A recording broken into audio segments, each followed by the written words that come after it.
Na Vía Láctea encontraremos un bonito lugar. Asombroso. A ciencia non coñece límites.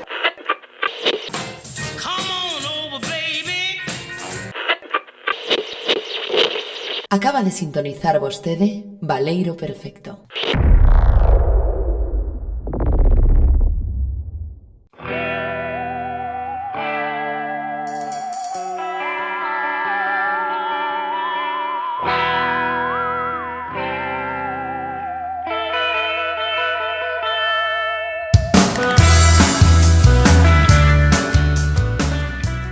Benvidas, benvidos ao Baleiro Perfecto, programa número 23. Polo que esta vez creo que además o digo ben, creo que foi unha cousa premeditada e buscada.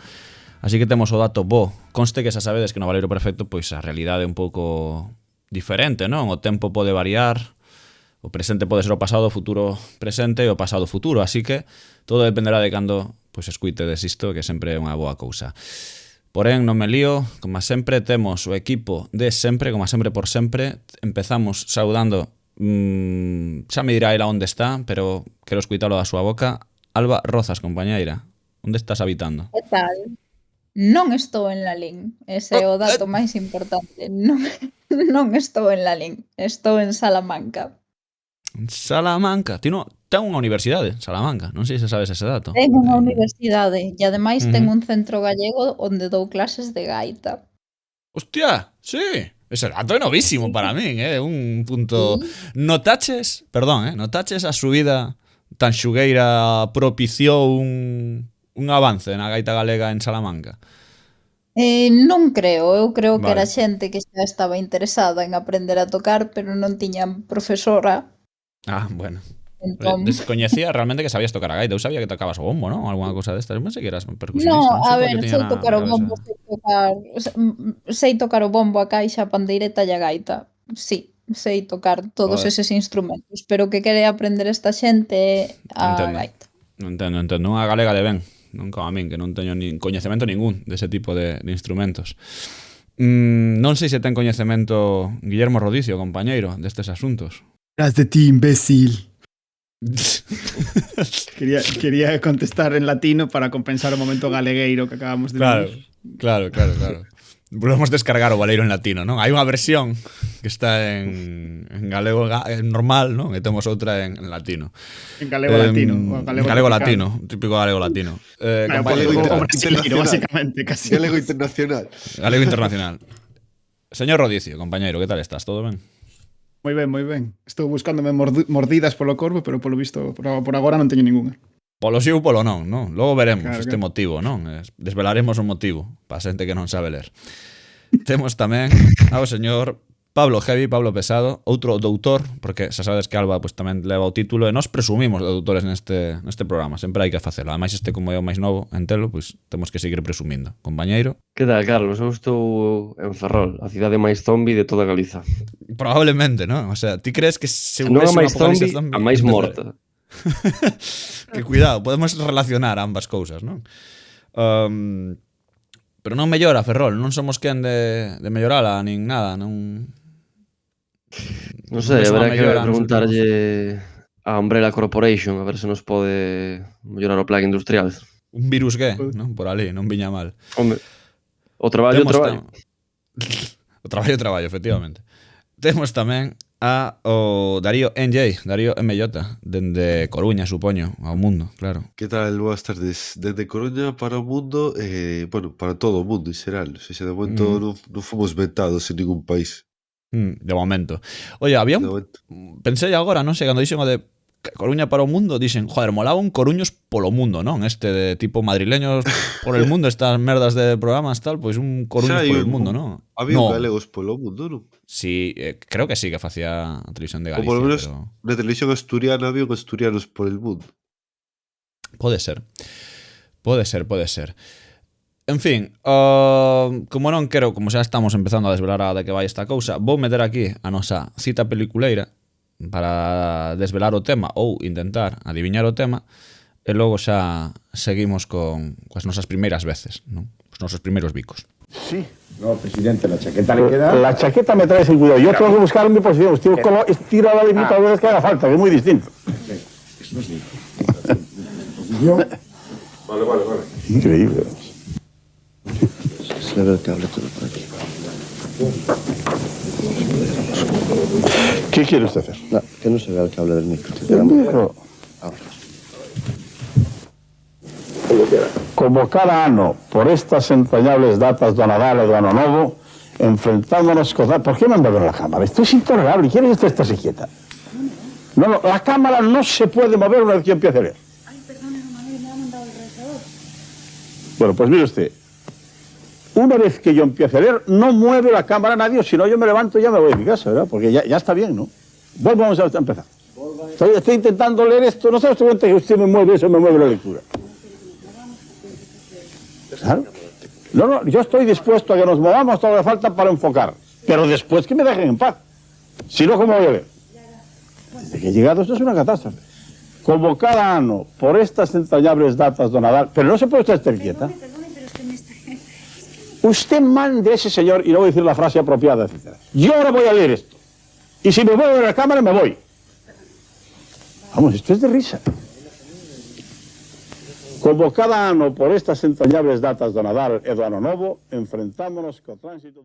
Así que vai de zombies a cousa, vai de non mortos ou redivivos ou o que queiramos dicir aquí. É un tema que non sei se saliu algunha vez, xa supoño, non? Eu algunha vez ao mellor foi tocado transversalmente por motivos evidentes de que pois eu creo que é un tema bastante popular dentro do que podamos decir. Así que, primeiras veces, Alba, testi a palabra como manda a tradición, así que nos podes contar a primeira vez pois que fuches mordida por un zombi, ou escapaches dun, non sei. Hai moitos zombis a 6 da mañá ou 7, non? Por aí adiante tamén, depende. Sí, pero quizáis as miñas primeiras experiencias cos zombies se remonten aos debuxos animados, non? Os que botaban na 2 o mediodía. Eu recordo, pois eso, La pajarería de Transilvania, que tiñan un coelliño zombi que estaba ali, e era o coello zombi, e esa era a súa gran misión na serie. E despois tamén recordo as momias que tiñan que protexer. Era unha serie de debuxos animados nas que tiñan que protexer o faraón, que era o faraón reencarnado, era un rapaz, pois protexelo do inimigo. Entón, bueno, eu creo que esas son das primeiras experiencias con zombies. Curta e directa, ¿no? Neste caso. O coello zombi era un gran personaxe, creo, ¿no? Na serie, a mí gustaba moito. Non tiña moito, non falaba moito, pero tiña o seu aquel, ¿no? Non recordo nada. Non recordas? Sí, non recordo nada. Sí, joder, busca. que tiña os ollos verdes. Sí, os ollos verdes, se jarrón polas orellas, o pobre. Moco sempre, por Dios, que tiña un moco colgando. Sí, estaba na mierda, verdade, o pobriño. Como bo zombi. Como bo zombi. Moco mítico. Sí. Rodicio, compañeiro, ti que? Como manexabas o tempo zombi na túa vida?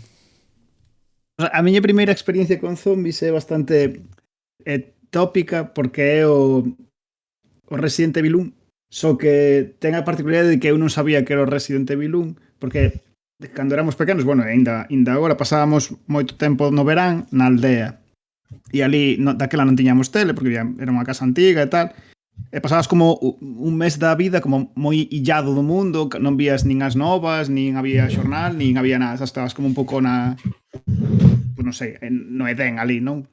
E a movida é que uns colegas que son máis maiores que a min estaban xogando o Resident Evil 1, pero xogaban de noite cando nos marchábamos a casa e tal. E estaban falando do Resident Evil como se fose eventos que estaban acontecendo na realidade e nos estábamos todos sentados alrededor e estaba como, pero isto está pasando de verdad. O sea, acaba de haber un virus e a xente está... Onde está pasando eso? ¿Sabes?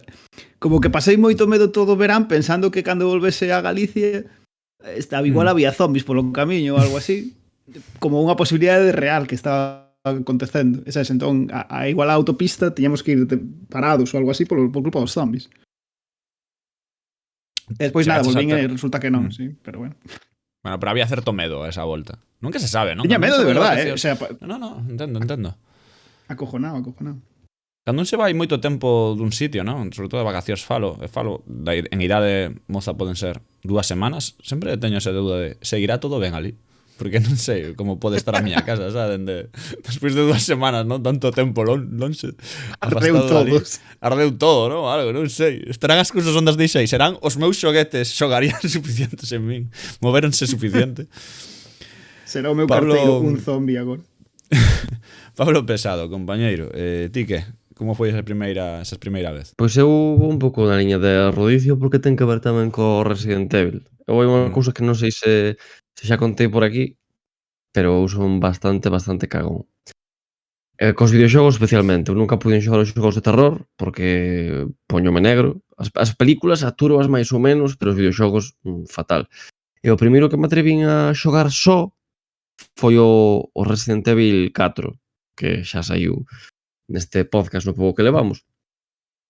E a verdade é que foi unha experiencia super guai. Eu, cando penso en zombies e así, con un xénero, un formato que nunca me interesou moito, mas xogar aquel xogo que saíra exclusivo na GameCube ao principio, que era unha cousa bastante inusual no momento. Entón, eu marcaro por isto, non? Porque era como un pouco o evento da xente que éramos de Nintendo, por fin alguén invierte desde fora nesta consola, pois hai que empezar por aí. E non sei, lembro como un título que me marcou moitísimo. Nunca puiden acabar, por certo, porque non aturaba a ansiedade. Pero sí, esa foi a miña... 20 minutos, pero marcouche moitísimo, non? Non, a ver, 20 minutos non. Cheguei bastante perto do final. Pero non sei, é como que é das poucas cousas realmente de zombies coas que tive contacto. E por aí marcoume moitísimo. Como se quedase cheo de zombies para toda a vida e xa non quixese máis. Eu lembro de... Con Silent Hill tiene unha experiencia parecida ao primeiro, Vin ali o tipo crucificado ao principio e dixen, no.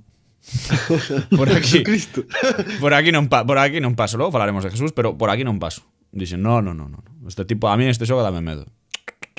A radio sonando aí con zumbido blanco. Dixen, no. Non, grazas. Darío, ti? Pois é un pouco como Alba, foi a pajarería de Transilvania tamén, como di Alba de Coello, pero tamén o feito de que existía bastante relación, non, co tema todo isto dos non mortos e tal. E logo, outras das minhas experiencias no tema zombies foi o Monkey Island 2, onde LeChuck, que é o malo, é un zombie. Basicamente. E todo o xogo pois vai de conseguir, de a persecución que fai LeChuck de Guybrush e matalo, non? Basicamente. Entón é bastante interesante, a verdade. Eu de primeiras diría Resident Evil seguro, quero dicir, a nivel videoxogos, o sea, estou convencido que sería unha 97, 98 por aí máis ou menos tal. Pero lembro con máis agarimo, máis como daquele inicial do Resident Evil 2 ou así, o un xa xogaron no ordenador. Un moi sinxelo que é o de as momias que había na dúas. En plan, había unha serie que eu non me acordo como se chamaba exactamente. As momias algo, non sei. É a que digo eu tamén, é a das momias. Vale, pois eu aí tiña... Llegan as momias, que tiña unha dos mellores temas de historia que se creou para unha serie.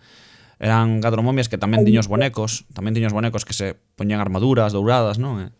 E toda esta pesca. Sí. E a intro era moi boa de llegar. Sí, a intro era unha barbaridade. Eu non sei se directamente poñela aquí a soar, porque era unha auténtica maravilla, como todas as sintonías daquelas épocas, ¿no? Que guardamos no corazón. Pero esta de llegan as momias, ¿no? Pues esa merda quedou... Sí, efectivamente, estamos no barco, estamos no mesmo barco. Pues eu creo que foi tal, ¿no? Creo que foi tal por aí. E logo, como dicías tío, ese Coello, ¿no? E todo isto, sobre todo, probablemente, ¿no? Bajaría, probablemente como Coello zombie, o termo zombie probablemente foi das primeiras veces que os cuidei aí. Tiven que escuitalo aí, porque non se me ocorre cousa máis bella na miña cabeza anterior iso que puidese sacar algo, ¿no? Porque Harry Potter non ten zombies, ¿no? Que sí que os ten, pero non imos falar diso. Dito isto, creo que é un momento para poñer esa intro que temos por aquí jardada, como non podía ser de outro xeito, e seguir para bingo, que nunca ven mal.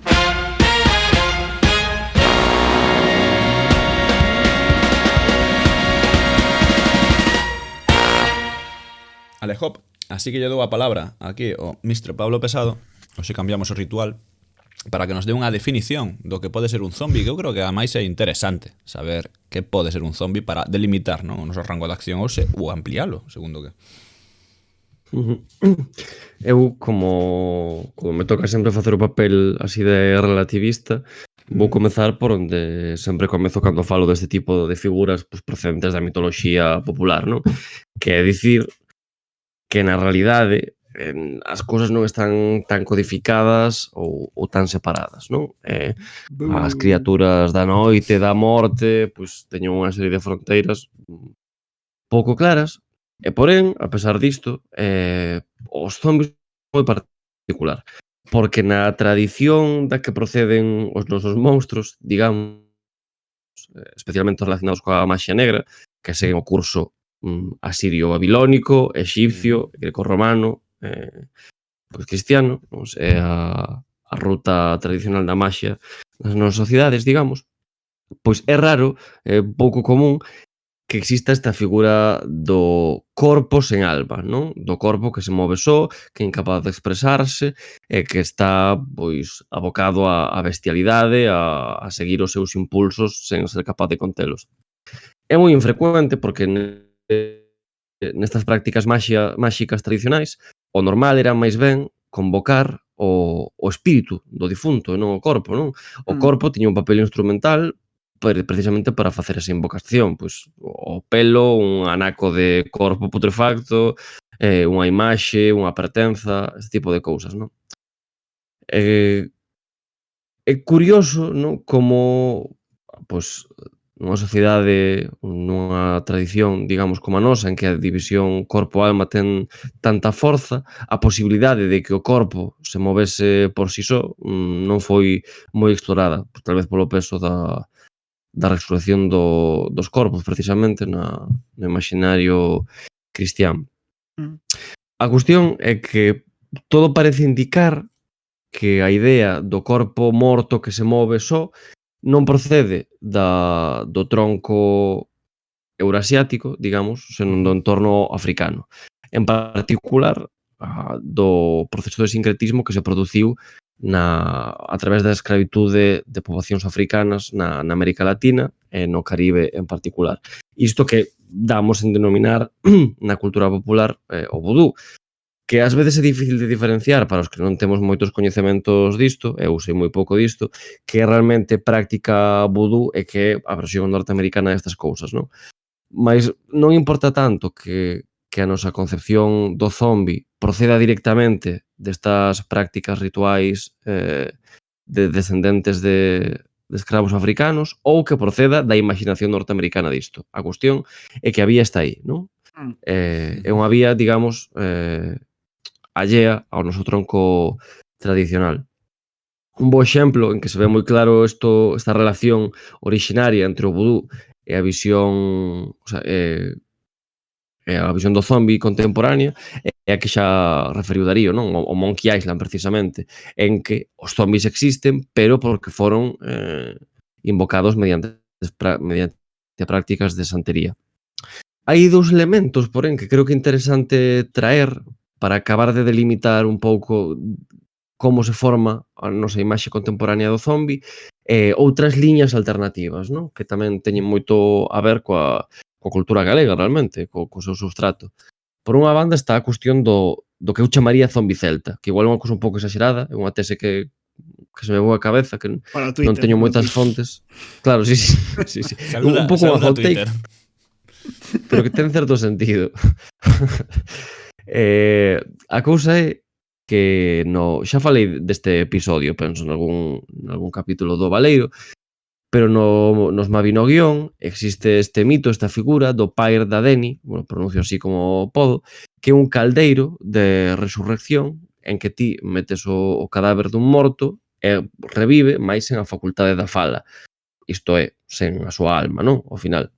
É unha figura moi potente que tivo tamén moito cultivo na literatura infanto-xuvenil, xa falei aquí outras veces das crónicas de Priden, un libro con moito suceso no seu tempo, mas que tamén este mito do caldeiro máxico que apareceu en Disney, por certo, foi cultivado por Méndez Ferrín no seu conto máis famoso, Fría Hortensia, que, por certo, podería ser o primeiro relato histórico galego de zombies. Non sei se ele estaría moi de acordo con considerarlo así, pero... E xa para acabar, outro elemento que creo que é fundamental é a cuestión do ghoul, non? Ás veces denominado como o zombi árabe ou o zombi asiático, pero que é un demo, non é un morto. É un demo comedor de carne humana, que é unha actividade, a antropofaxia, que non estaba presente realmente no zombi vudú, digamos. E por algunha razón, como que esta imaxe do ghoul tiña moita forza, especialmente no romanticismo europeo, despois no fantástico europeo, pois penso en Byron, en Bram Stoker, en C.S. Lewis, cando apareceu o zombi como fenómeno de masas... Luis, perdón. Rectifico.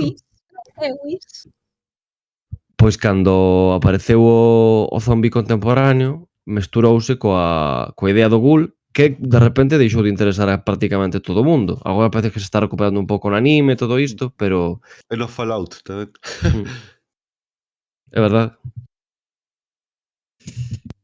Pero bueno, é curioso o tema dos zombies porque é como, aparte do recurso este dos demos, non? E todo o que comentaches antes, eu teño a dúbida de se estes zombies sería como unha especie de o que logo posteriormente foi as inteligencias artificiais, non? Que é na ciencia ficción, como unha especie de precursor, non? Porque sempre eran vistas como bestas, o sea, como bestas e tal, e logo, conforme foi pasando o tempo, comenzaron a engadir cualidades humanas, non? O que son os zombies tamén.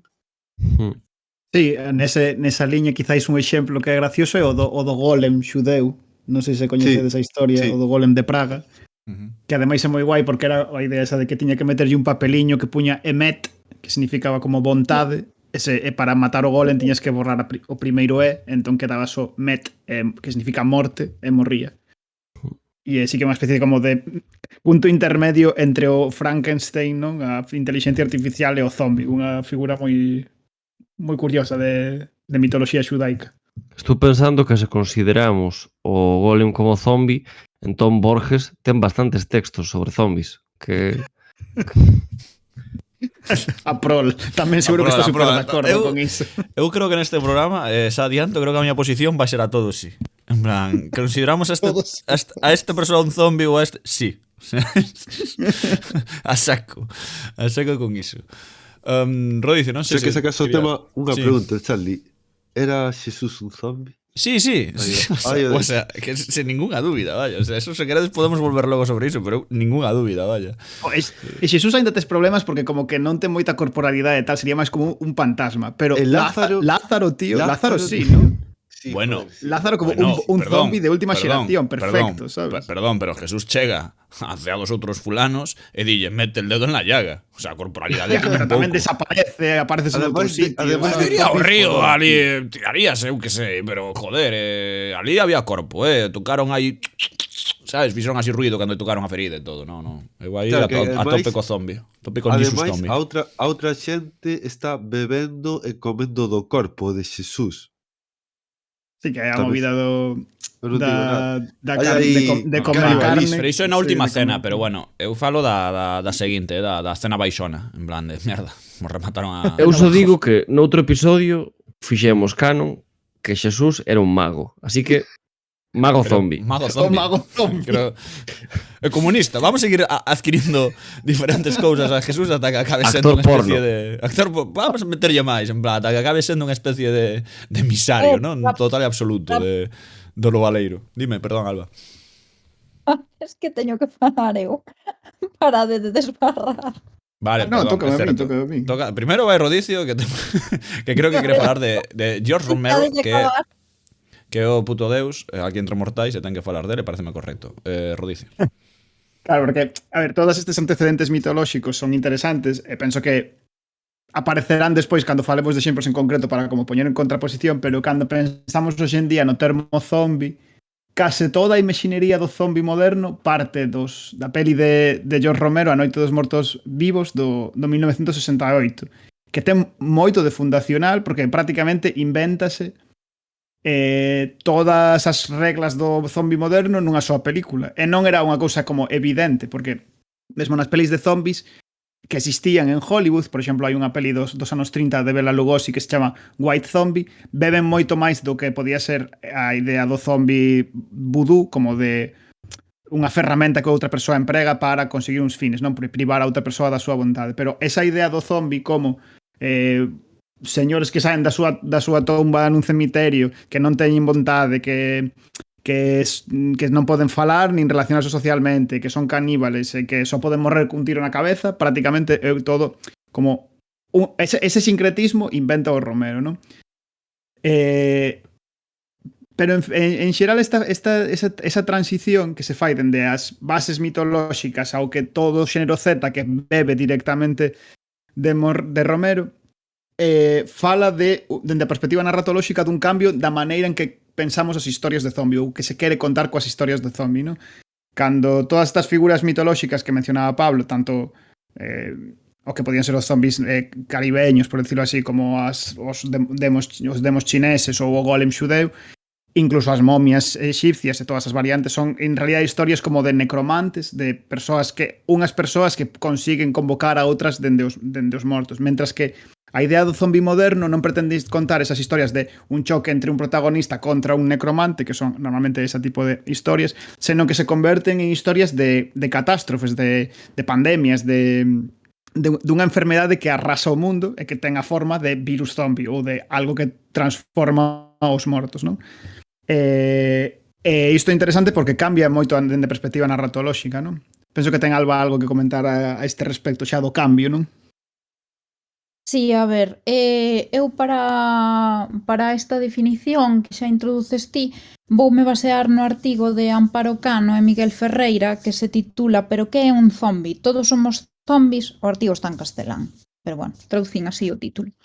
A cuestión é que, de acordo co universo cinematográfico zombi, a especie humana sempre se ve ameazada por unha praga de exhumanos mortos que rexorden da tumba para acabar con ela. Atopamos entón neste percorrido do concepto de zombi unha concepción da nosa existencia que pode ser cotiá e útil para comprender os nosos espazos de convivencia actual. Se nos atemos a que un zombi é alguén creado para que dominen a súa vontade, é dicir, a ferramenta de algunha entidade que usa para o propósito último de destruir a convivencia. Un zombi, polo tanto, representa todo o contrario aos valores que supostamente suscribimos, non? A súa motivación fundamental é a antítese do que nos constitúe.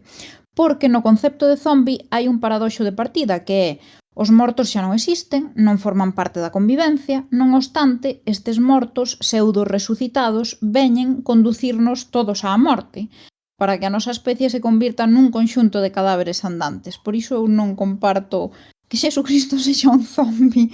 Se isto está lonxe do que nos está acontecendo actualmente, eu xa prefiro que o xulguen as ouvintes. Vou matizar aquí, porque, bueno, o contexto que estamos vivindo é especialmente particular, pero o artigo do que saco a información que formula esta pregunta é do 2017. É anterior á pandemia, é anterior ao que está sucedendo agora no mundo, etc. De feito, os autores din que, tomando en consideración a dinámica da nosa existencia actual, marcada pola lóxica do neoliberalismo e a globalización, pódese calificar a nosa existencia como un proceso de zombización generalizado. Logo traballan esta idea a través das obras de Matrix, de Avatar e de 1984. Eu Matrix e Avatar non as coñezo ben, pero 1984 sí, porque eu son profundamente orwelliana. Entón, en 1984 temos que cada vez que se reescribe a historia hai que esquecer a historia previa e esquecer que se esqueceu a historia previa, asumindo que o actual é permanente, incuestionable e inamovible.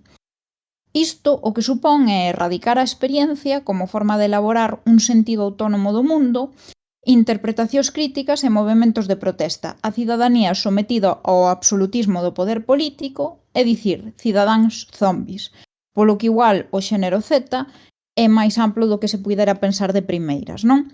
E en conclusión, o xénero zombie, baixo a pretensión da súa narrativa, esconde unha mensaxe ou unha advertencia acerca dun proceso de adoutrinamento generalizado que ten como conclusión a morte en vida ou a vida en morte, que ven sendo o mesmo.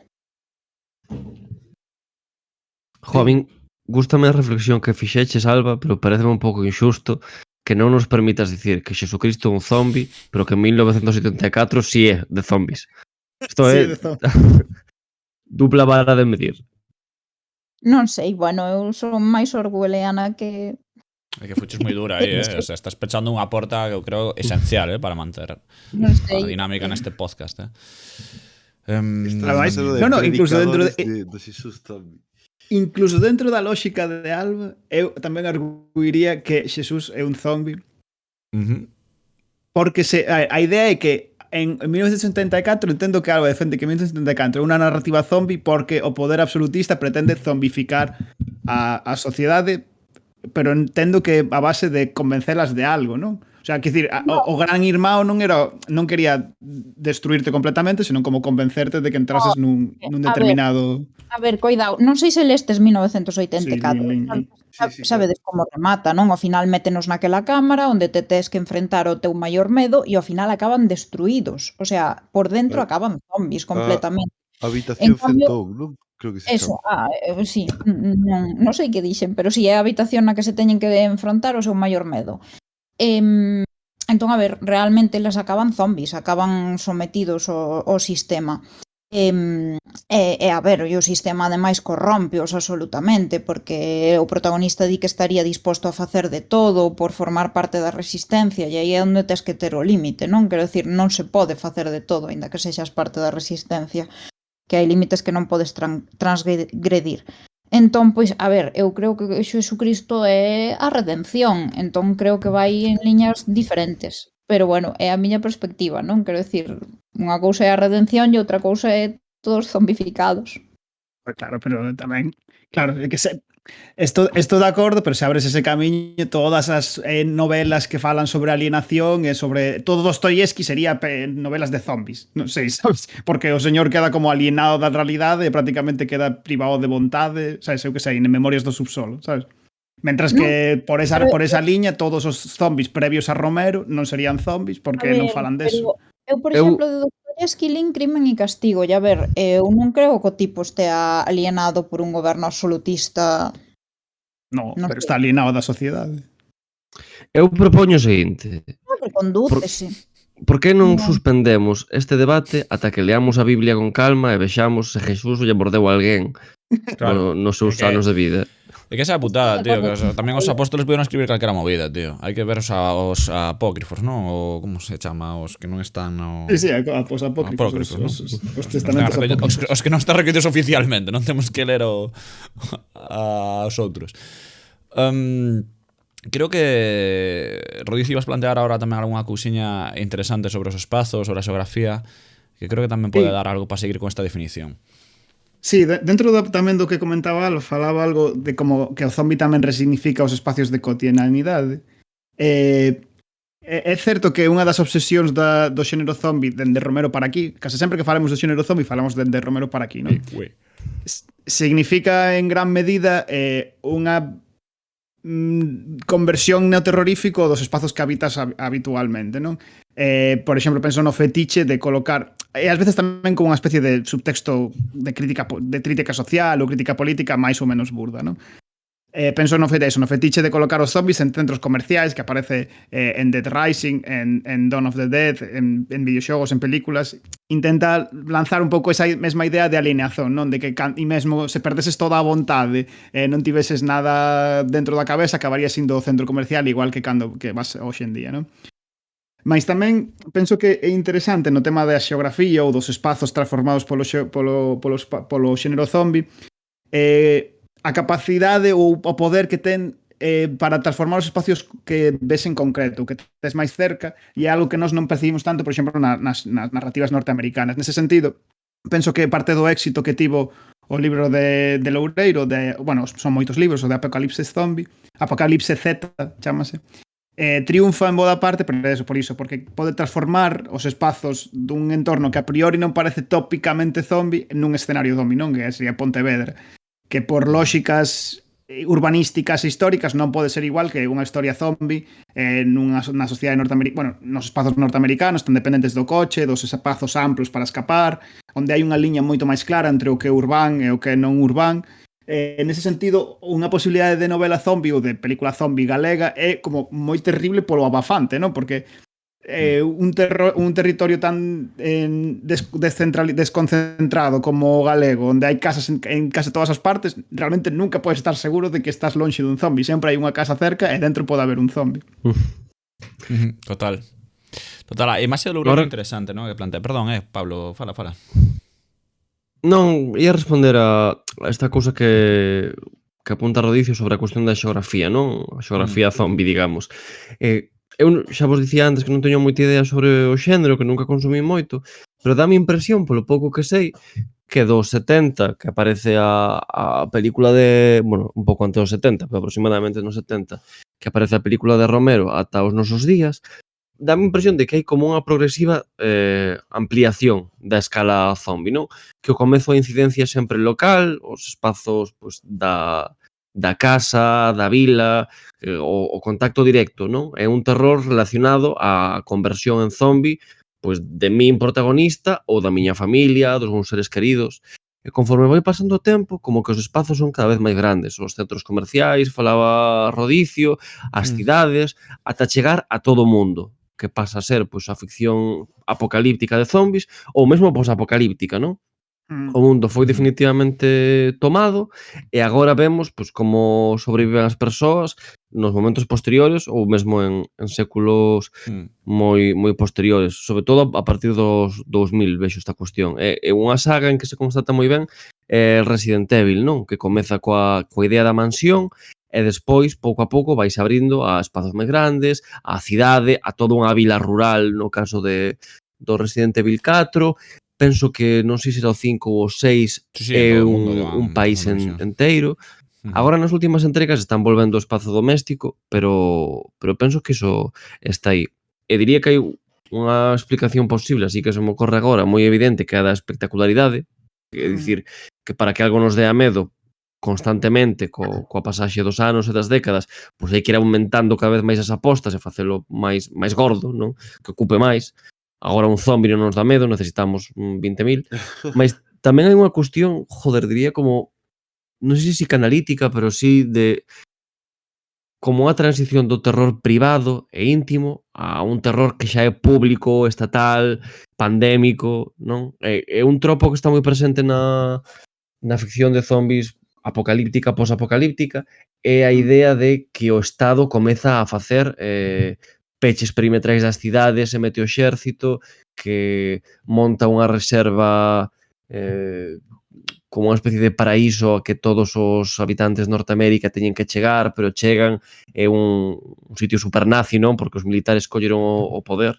E penso que hai algo aí, que os medos que abeiraba a ficción zombie van mudando conforme tamén pues, a política vai transformándose.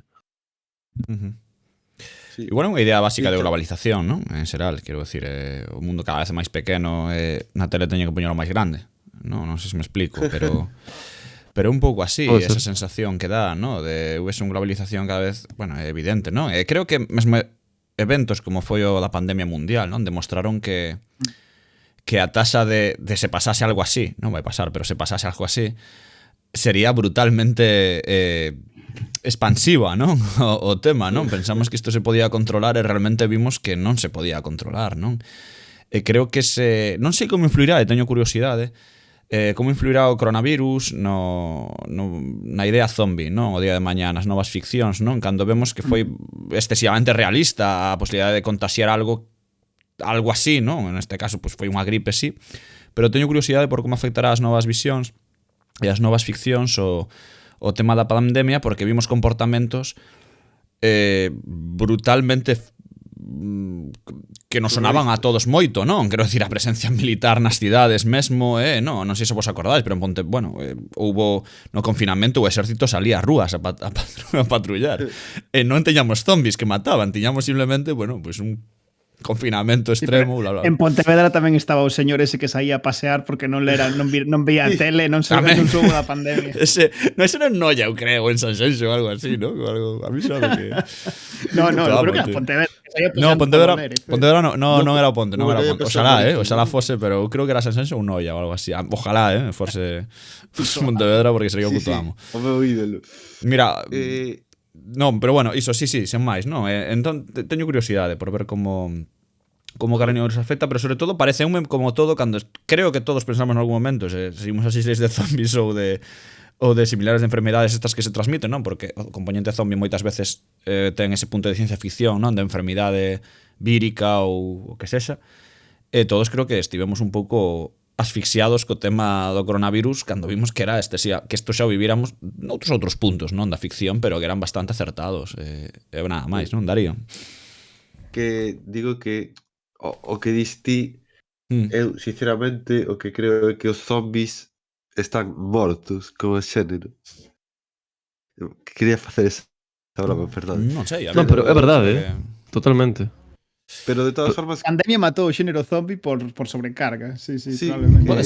ser. Eu creo que están mortos, tanto os zombies como de catástrofes víricas, esos xéneros están mortísimos xa, creo. Bueno, de todas formas, co que comentades ti, Pablo e Rodicio, o tema da xeografía e todo o tema dos zombies e tal, e o colapso social, joder, como por poñer un exemplo simplemente en The Last of Us, ves un pouco este escenario así posapocalíptico como pode ser a estea, non sei se lembrades, das xirafas en Salt Lake City. Pero, logo todo o tema da natureza nas cidades, de animais correteando por aí, pois tamén parece bastante interesante o tema de meter este componente posapocalíptico e xo espazos xeográficos nas cidades e todo o cambio que hai, non, da natureza por tema dos zombies. Pero bueno, casualmente Sí, digo que en The Last of Us é interesante o dos espazos polo que construe de maneira retroactiva. Sí. Porque como que determinados espazos que agora están arrasados son asociados ao que significaba ser humano, ao que era o mellor da humanidade, visto como para atrás, que no fondo tamén é unha lectura política, non? Por exemplo, hai no 2 esa adoración un pouco do como se chama o astro onde ven esas estrelas, vaya. Observatorio. Planetario. O planetario, perdón. Planetario, perdón. Estaba, sí, tamén se me foi a mí. Bueno, era correcto. Como se fora a mellor cousa que tiñamos na sociedade era poder ir ver estas cousas, sabes? Que no fondo deso tamén intenta lanzar un ideoloxema, vaya.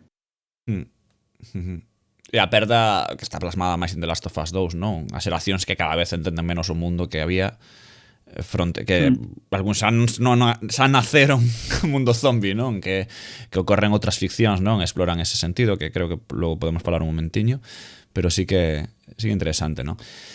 Claro que, bueno, non falamos moito disto, non? Son zombies, son infectados, non? Esa tontería, non? Entre, por exemplo, falo de Last of Us, non? Que era un fungo, non? O que era en The Last of Us o problema. Unhas esporas, non? Unhas esporas, non? Un fungo así era. O Cordyceps, non? O que conquista estas hormigas e fan. É unha tolemia, a min parece unha idea además brutal, a aplicación que fixeron aí no seu momento Naughty Dog, super terrorífica. E logo estaban, por exemplo, os de 28 días despois, non? Tamén que eran infectados, tiñan como un virus da rabia transmitida polos non sei por que parece como ese zombie. Que por certo, é unha cousa interesante para comentar, que porque podes dicir, chamanlles infectados porque hai como unha propiedade intelectual e tes que pagar pasta por poñer a palabra zombie no teu. Pero Romero negouse desde o principio, ou di que se negou, ou igual simplemente cagou e non registrou a palabra. Pero sí, é como unha cousa que dende o minuto cero é de propiedade pública e nunca foi como non houve propiedade intelectual sobre ela. É que de feito penso que The Last of Us decidiu renunciar á palabra zombie por darse aires de cousa intelectual fina para audiencias maduras, que é unha cousa que estaba moi de moda en videoxogos nese momento, non? A ver, que técnicamente non son zombies, pero sí que realmente sí que son, sí. Como que non A ver, son, segundo as están definicións que mortos. damos antes, evidentemente son zombies. O que pasa é que aquí esta idea de muerto o non muerto, non? Claro, Claro, técnicamente, sí. pero bueno, o sea, sabes Pero o que sí, quero sí, sí, dicir. sí. Creo que queda claro, non? O que dicíamos antes, pero evidentemente sí que hai xente, podo entendela, quero dicir na súa lógica, que digo de, no, el zombie está muerto e o infectado está vivo e non ten como, sabes, pero bueno, en fin, o sea, eu creo que son comportamentos simplemente o que di Pablo, intelectualoides para darlle a unha ficción ás veces un pouco máis de fondo ou un pouco máis de entrada, non? De, non é unha peli de zombies, es de infectados, non? Dis, vale, guai, tío. Grazas pola túa aportación, pero bueno, o comportamento é moi semellante, non? Non sei se queredes aportar algunha cousiña máis este primeiro tramo, senón seguimos para bingo. Dalle. Pois entón aquí imos poñer, como sempre, estes saxofóns, trompetas, etcétera, ventos metais para que soen.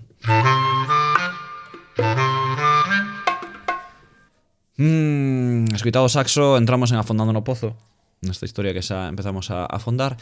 E bueno, eu creo que era evidente, tiña que caer de gaixón de que se falamos de zombies, creo que era imposible evitar a The Walking Dead, non? Que probablemente foi a xunto con The Last of Us o último gran fenómeno de ficción que viviu o mundo, non? E mesmo reanimou o termo, mesmo fixeron spin-offs, bueno, primeiro está o cómic, quero decir, o cómic de Robert Kirkman, que tivo un éxito bestial pola historia que contaba, pero non foi, creo, ata que a mirande parte da poboación mundial, non? Ou así audiovisual, coñece coa serie de Walking Dead, do que tamén ele é produtor e tal, pero, en fin, unha serie onde a min parece que empeza ben, sube adecuadamente ata a temporada 5 ou 6 máis ou menos, e logo acaba sendo unha auténtica unha serie semiterrible ou destas cousas que non saben cando pechar a villa, non? Ou cando acabar, porque eu conste que a sigo máis ou menos, pero sempre teño esa sensación, non? De decir, joder, por favor, que remate isto algún día, que xa está, esa ten data de finalización a primeira serie, porque xa sabedes que hai ata 2 spin-offs. Hai un que se chama Fear the Walking Dead e outro. Anuncios un hoxe, creo, un novo. Outro máis? Es que estaba Fear the Walking Dead e hai outro máis, que agora non me sale o nome. Pero vaya.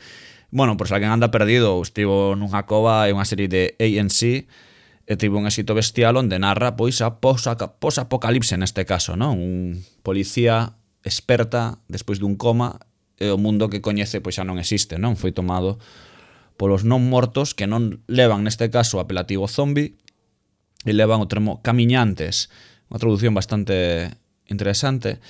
E ademais está o termo de Walking Dead, que aquí hai un fondo, non? Isto creo que xa non é spoiler, non? Pero hai un momento do cómic certamente catártico, que é o punto ese de que os de Walking Dead non falan dos zombies, non? Como podemos dicir os camiñantes, non? Que os de Walking Dead eran eles, non? Os humanos que quedaban por aí, porque ao longo da serie, e tamén do cómic, os zombies realmente acaban pasando a un segundo plano, non? Realmente o que quere contar Kirkman é unha historia humana, mesmo dramas, etcétera e tal, e os zombies son unha excusa que mesmo chegan a non ser a gran problemática, non? Porque o mundo aprende a convivir con eles, pero o problema son as persoas que siguen habitando ese mundo, que son os que de verdad, pois, poñen en problemas os protagonistas, ven sendo a través de guerras, ven sendo a través de escaramuzas, etcétera, etcétera. Supoño que veríades todos, bueno, ou non, pero a min foi como algo imperdible no seu día ver The Walking Dead, polo menos 5 ou 6 tempadas así en Fox. Non sei se estabades nese carro, non, no seu momento.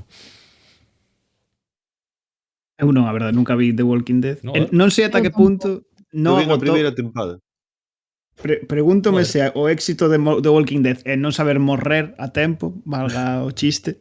Non foi tamén o que agotou un pouco o xénero zombie. Que si, o hastío de The Walking Dead, o meme de que Walking Dead estaba sendo un pouco como os putos Simpson, que sabes que non ian cara a ningún sitio.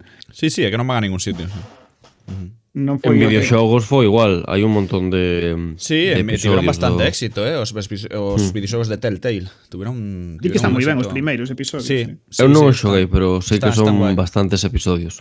Eu xogueinos e, dende logo, a gran maioría están ben. O sea, se che gusta, se ves da serie, tes ese universo un pouco... Creo que non é necesario tampouco, pero porque creo que é moi fácil entender a mitoloxía de Walking Dead rapidamente. Pero Pero é unha serie que eu, de verdade, hombre, eu recomendo a ver polo menos hasta que deixe de gustar, como digo eu. O sea, non sei dicirlo de outra maneira.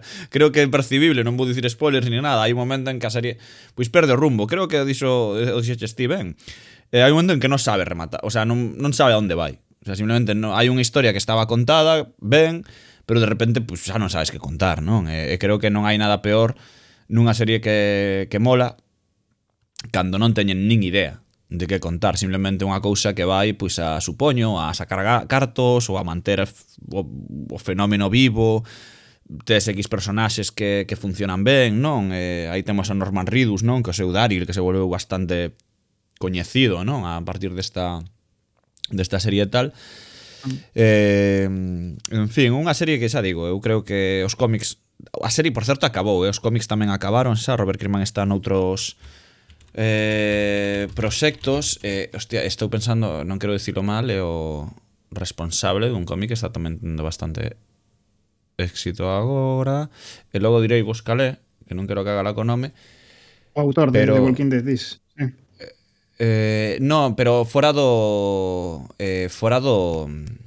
cómic, dis, o autor do cómic de The Walking Dead. Sí, o autor do está cómic facendo outro que non é tema zombie. que ten bastante tema, bastante éxito. En plan, ahora non vou buscalo e xa vos lo digo agora, pero vaya, por se queredes seguir a pista a Robert Kirkman.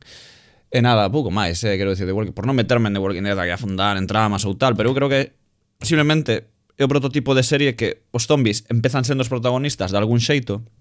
Sempre me gustou a aposta que les fan de non explicar o fenómeno zombie.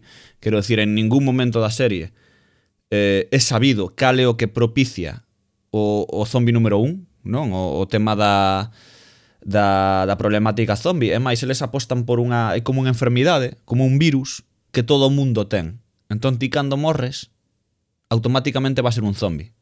Vale, o día tardarás 1 hora, 2 en volver a despertar, non? Pero alén da mordedura zómbico que falle como o dragón de Komodo, non? Que ten tantas bacterias que morres por iso, morres por infección. Non é que o zombi transmite o virus. O virus xa o tes, polo que explicaba un doutor ao principio da serie, na primeira tempada, que era así como un descubrimento, pero realmente todo o mundo vai resucitar, non? Nun momento dado. O sea, teñen que asegurarse que non, pois metándote un cuitelo, unha cabeza ou que queiran eles, pero sempre ocorre.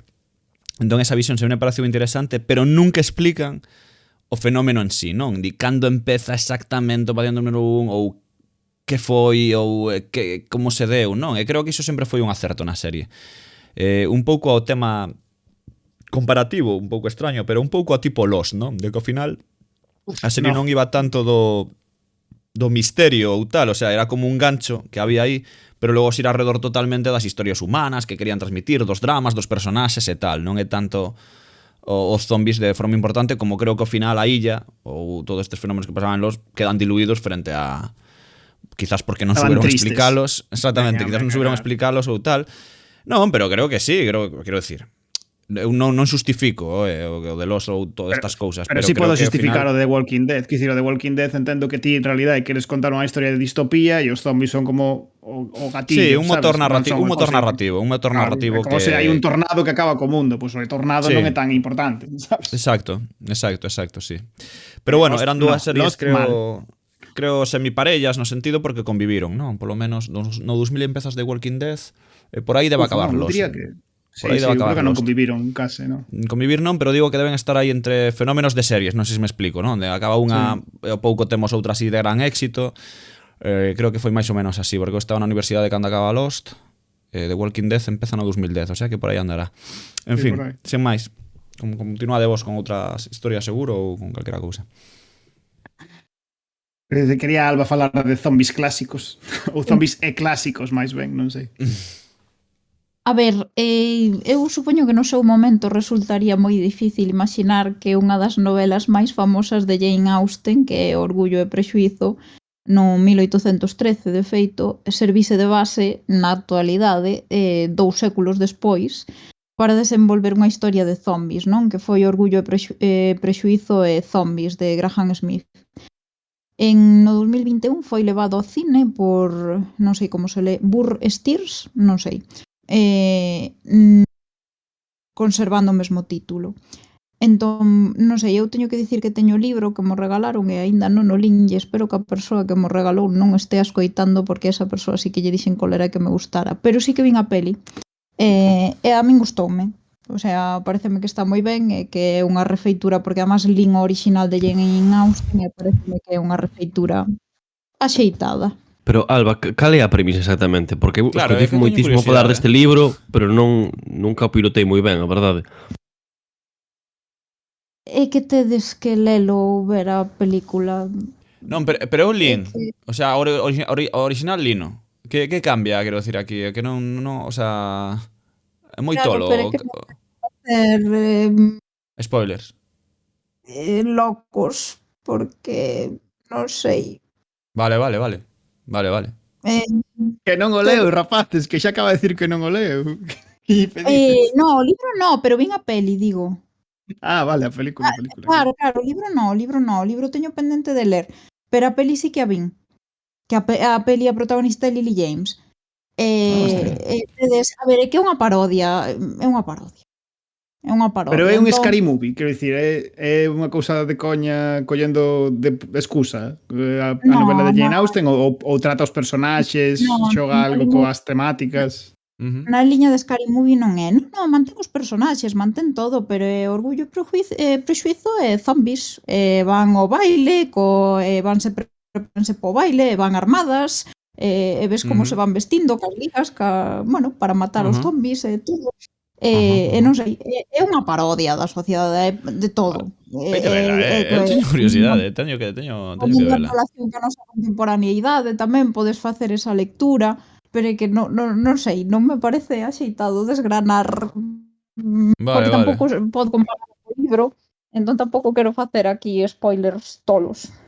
Ahora Porque- que falabas, claro, collendo esa premisa, non sei se coñeces unha película que se chama Warm Bodies, que non sei de que ano é, de 2013 ou por aí, que é como unha especie de rom-com, sabes, como unha comedia romántica onde o home é un zombi, que empeza como a sentir amor a pesar de que leva como 10 anos sendo un zombi por unha rapaza que ve así do outro lado da...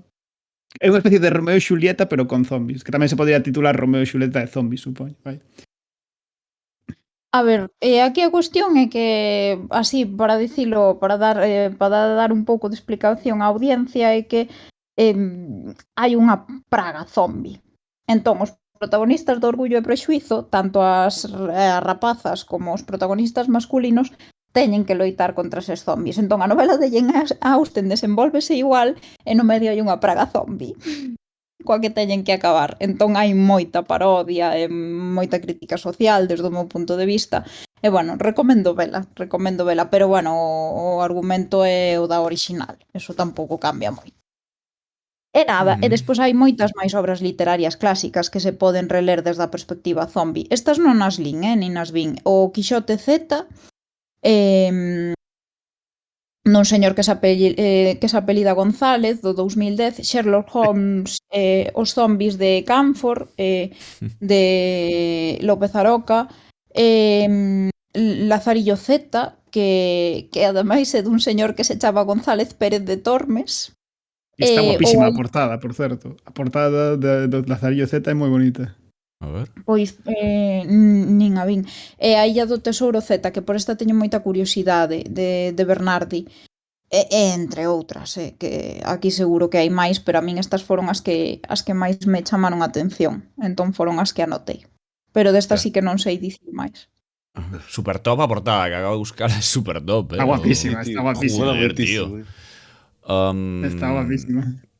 É un fenómeno raro isto das versións de clásicos de zombies. Eu creo que, como con outros personaxes, non se fai, sabes? Non se fai No. o Lazarillo de Tormes con vampiros, sabes? Non sei por que cos zombies, sí. Bueno, hai unha cousa, é que estaba pensando xusto nos vampiros e eu creo, non teño agora nada na cabeza, pero eu creo que algunha cousa se fixo, desta historia, pero non teño nada, igual é só unha impresión.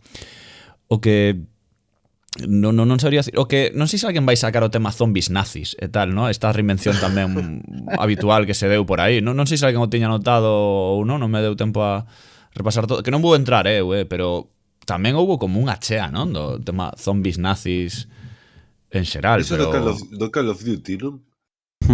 Sí, deuse por aí tamén moito. É Que... que Call of Duty, que pasaba no Call of Duty. os Call of Había zombies Duty nazis. teñen Un un modo zombie. Modo zombie. Sí. Vale. E logo están os surfistas nazis. E logo os surfistas nazis, que non teñen nada que ver con que esto. Claro, xa.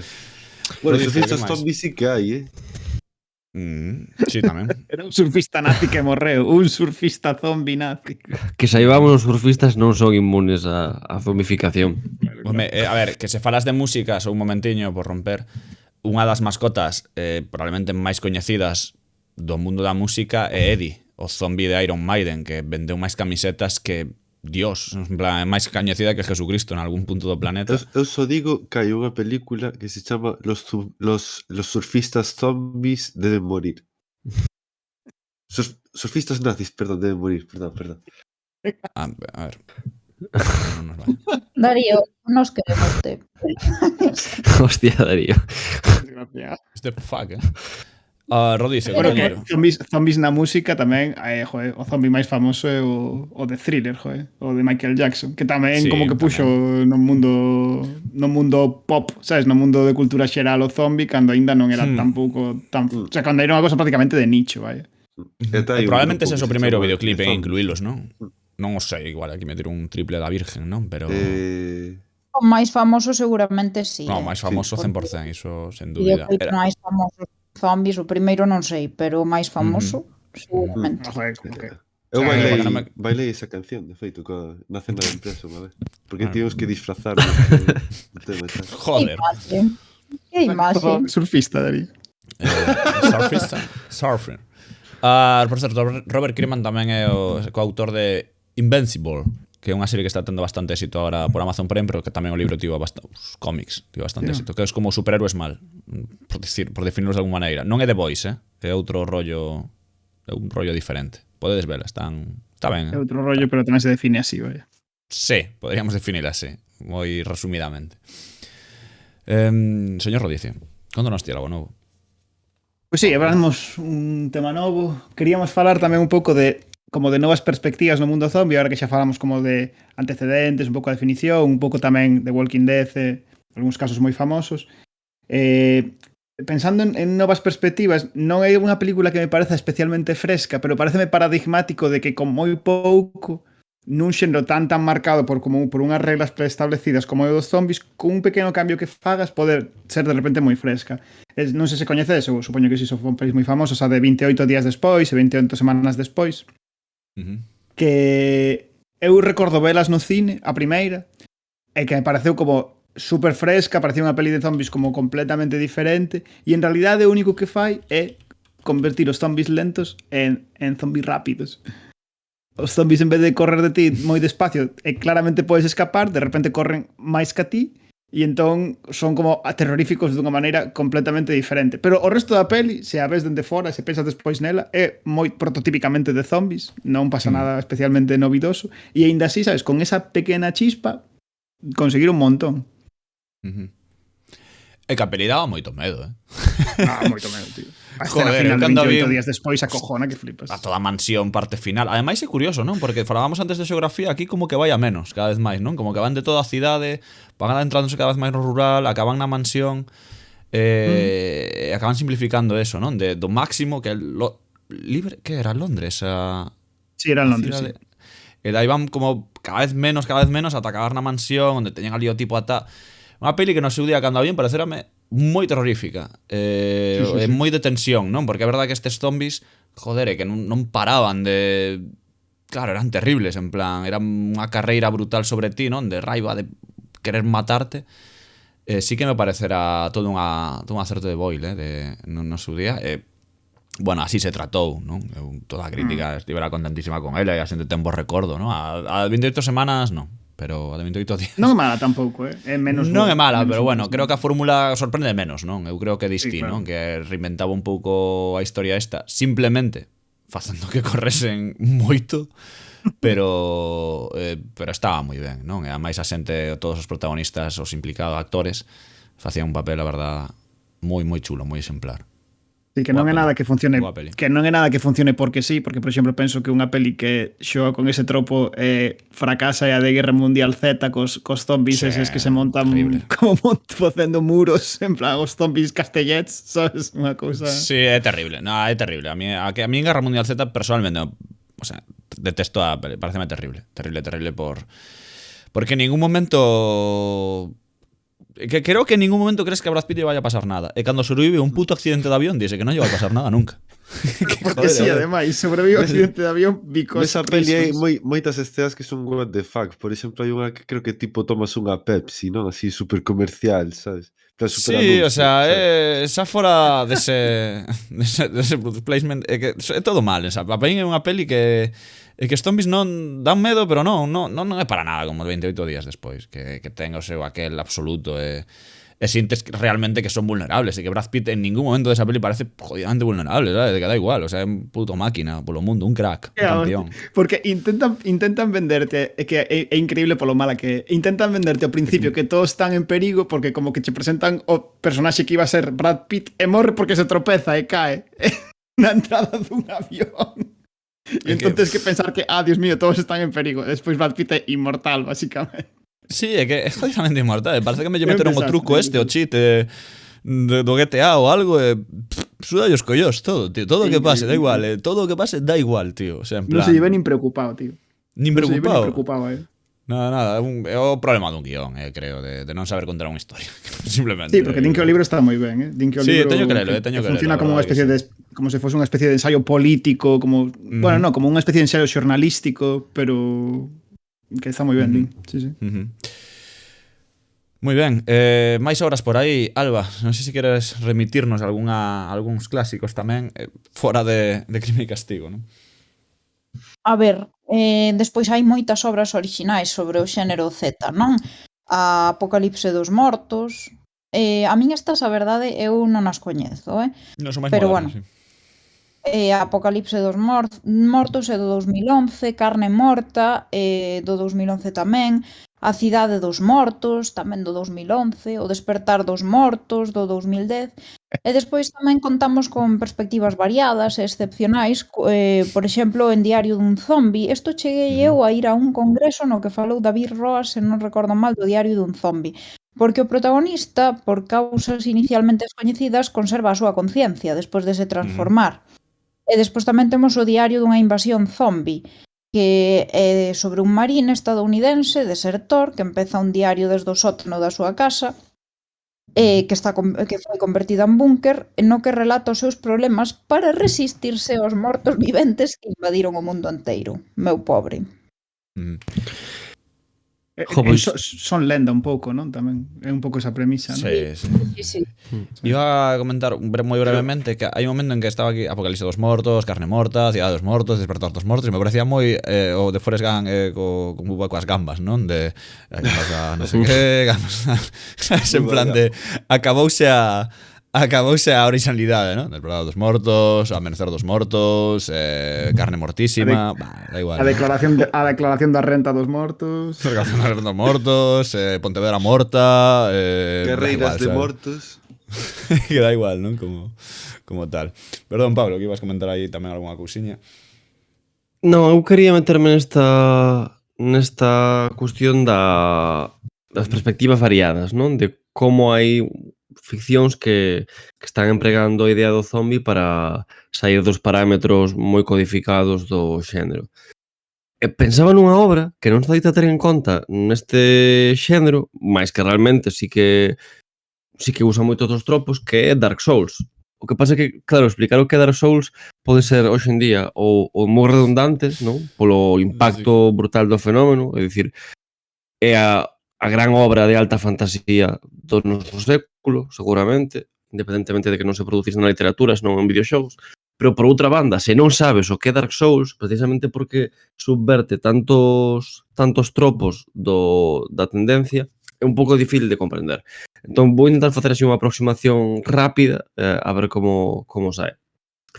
A cousa é que nesta saga de videoxogos, que son 3, tíes con moitas ficcións de alta fantasía o elixido que debe librar o mundo, mas é un zombi. E isto é unha cousa moi rara, non? Porque os protagonistas oitan ser homes moitas veces, atractivos, carismáticos, fillos de liñaxes reais, e aquí é prácticamente un ninguén. É moi chocante porque ti cando comezas o xogo, pois tens que escoller un aspecto físico e intentas que se pareza a ti, e cando realmente comezas, es un uva pasa, sabes? O sea, estás literalmente como queimado, non? Como pareces unha tira de churrasco. E paréceme, por unha banda, unha subversión moi forte da idea do zombi, é unha subversión moi forte dos tropos da fantasía. A cousa é que por como funciona a mitoloxía en xeral de Dark Souls, hai unha volta sobre a función que desempeña a morte neste tipo de historias que é moi interesante, porque a diferenza do relato en que o corpo morto sen vontade que persegue outros humanos, non? É como unha especie de degradación, como o que queda do humano, non? Unha carcasa artificialmente revivida. En Dark Souls non é así. Precisamente, ese estado zombi que se chama morto vivo ou cando chega ao extremo e cando perdes a vontade, vacío ou baleiro, ou hueco en castellano que como máis circulou, pois é o estado real, o máis xenuíno da humanidade. E só aparentamos ter vontade, un aspecto pois sano e lúcido e tal, porque estamos vivindo a era dos deuses, contra a que nos debemos rebelar para conseguir pois o noso poder zombi, digamos, non? E non sei, como un conxunto de ideas que, dito así, soa un pouco raro, mas que é brillante. Ti xógalo e realmente a case todo o mundo que probou a experiencia e que pues, investigou un pouco sobre o lore quedou fascinado, non? Porque a perspectiva acaba funcionando moi ben. Sí, o que está perfecto, quero decir a reflexión, e creo que daría pa moito, ademais. O que pasa co lore de Dark Souls é que está Artorias, entón a min só lembro Artorias cada vez que penso en lore de Dark Souls, xa sabes como vai isto. Artorias é zombi tamén, de feito. Artorias é un zombi, en realidade, sí, totalmente. Pero porque está posuído polo abismo. Polo abismo. Foi devorado polo abismo, non? E logo devolto, non? Foi quen de... Pero salvou o can. Acordemos desta historia, lembrade, rapazes, buscade Artorias, o mellor personaxe de Dark Souls, ou un deles, polo menos. Unha das cosas que máis me gusta do Dark Souls é que xente que xogou moito empeza a falar entre sí e non pasan nin 30 segundos e tes a sensación de que están falando outro idioma completamente. En plan, a densidade do lore é tan intensa que sen decatarte estás como falando nun idioma completamente diferente. Supoño que como o Señor dos Anéis, non? Con alguén que non entenda o de que falan, non? En plan, hai demasiadas liñas de diálogo aí para tratar. Como cosas que se toman por sentadas, sí. Máis cousiñas por aí? Para seguir abrindo aquí algunhas historias, melóns varios. Sen medo, Podemos empezar a falar do... Bueno, está o tema aí todo o tempo pairando, eu penso, durante todo o programa, pero pensábamos dedicarlle unha pequena parte especificamente a falar de zombies e distopías. Penso que xa dende a definición reflexionamos sobre que en realidade os zombies, case toda a narrativa de zombies de Romero para adiante, no fondo están falando de distopías, da fin do mundo, dun escenario de apocalíptico de alguma maneira. Poderíamos falar, penso que xa falamos de algunhas obras neste sentido cando falamos especificamente das distopías, penso na Estrada, en Sonlenda, pero especificamente no tema zombie, a conexión entre distopía e zombie, creo que paga a pena pensarmos en Shingeki no Kyojin, o Ataque dos Titans, o un anime que está agora rematando, están agora botando no anime a última tempada, o manga xa está rematado. E penso que é moi interesante pensar en Shingeki no Kyojin como unha narrativa de zombies, a pesar de que penso que non é como moi canónico ou a maneira na que se fala normalmente del, porque penso que Isayama, o seu autor, construe todo o que resulta interesante de Ataque dos Titans facendo o mesmo que fixo Romero, facendo unha especie de sincretismo raro para crear unha especie de novo zombi que no seu caso é o dos titans, que mesturando algunhas características típicas do zombi, que son a perda de vontade, a vontade de comer carne, de poder carne humana, a idea incluso de que é unha cousa que se pode transmitir a outras persoas, aínda que despois hai algúns temas xenéticos e tal, co engadido de que son persoas xigantescas en vez de ser persoas normais. Un pouco como o que decíamos antes de que 28 días despois toca o de que ahora poden correr, pois os titáns de Ataque aos Titáns son zombies xigantes. Non sei como vedes. Joder, que aparte, en xeral o universo de Shingeki ten como moitas interpretacións políticas moi fortes, non? O sea, interpretacións gordas lembro artigos en Kotaku, por exemplo, moi fortes de que é o que está a defender aquí o autor, non? Agora xa acabou os cómics e a serie pois tamén está para... Non sei se xa saiu o último episodio, pero bueno, faltalle moi pouco en calquera caso. Unha semana. E a cuestión é que claro que non podo falar moito porque implicaría facer spoilers, como a cousa o cadáver está recente aínda, pois tampouco tal, non? Pero eu creo que do que é a terceira tempada, o sea, a terceira tempada, como o xiro intermedio da serie, podese xa falar porque hai como 2 anos xa, no anime. Tampouco me é necesario detallar moito da trama, porque penso que o que interesa máis é o debate que xerou. A cuestión é que Shingeki parte pois dunha humanidade limitada a un entorno moi pequeno, perseguida por estas criaturas terroríficas, e hai un momento en que isto comeza a ser máis debatible, non? E hai certos paralelismos co Holocausto bastante complicados, porque a poboación... Como podo expresar isto sen facer spoilers demais? É imposible, creo. Só ter mencionado Holocausto xa é un spoiler. Sí, bueno... Simplemente, hai un momento en que quen parece vítima pode ser vitimario tamén, e particularmente en un momento do desenvolvemento desta trama, cando aínda non se coñecía o final, daba para pensar que tal vez o que se estaba era a relativizar o holocausto xudeu ou calquera holocausto en xeral, non? De tal maneira que todas as grandes opresións da historia realmente serían o resultado de que as vítimas tamén exerceron violencia en algún momento, non? É unha lectura un pouco complicada. Agora, coñecendo o final, eu non o vin, pero puxeme a ler spoilers por toda parte, e coñecendo, pareceme que non é tan claro, non? Que a interpretación global é antibelicista. Igual un antibelicismo un pouco fuleiro, non? Desto de por quedar ben. Pero verdadeiramente antibelicista. En realidad o que era un pouco forzado. Quer dicir, todos os referentes, as relacións ou as pequenas alusións o tema holocausto están aí por efectistas e non é para nada o que conecta co fondo da obra. Quer dicir, non facía falla que vivisen nun gueto, por decirlo así, sabes? E poderían contar a historia. A historia sí que é do círculo de... vai máis sobre o círculo de culpas e sobre a vinganza que se eterniza, sobre todo. Sí, sí. E para min o problemático da serie é que fala de guerras raciais cando está justificado, quer dicir, non está justificado, senón que as razas no universo de Shingeki son unha cousa real, hai como persoas que poden físicamente facer cousas que outras non poden. Entón, claro, é normal que teñan conflictos, sabes? É como non é a nosa realidade. Claro, que hai outra lectura política que eu non sei se me inventei eu, pero dubido moito porque me parece moi evidente. Xa falamos aquí cando falamos de Godzilla, non? Que é a cuestión do papel de Xapón na Segunda Guerra Mundial.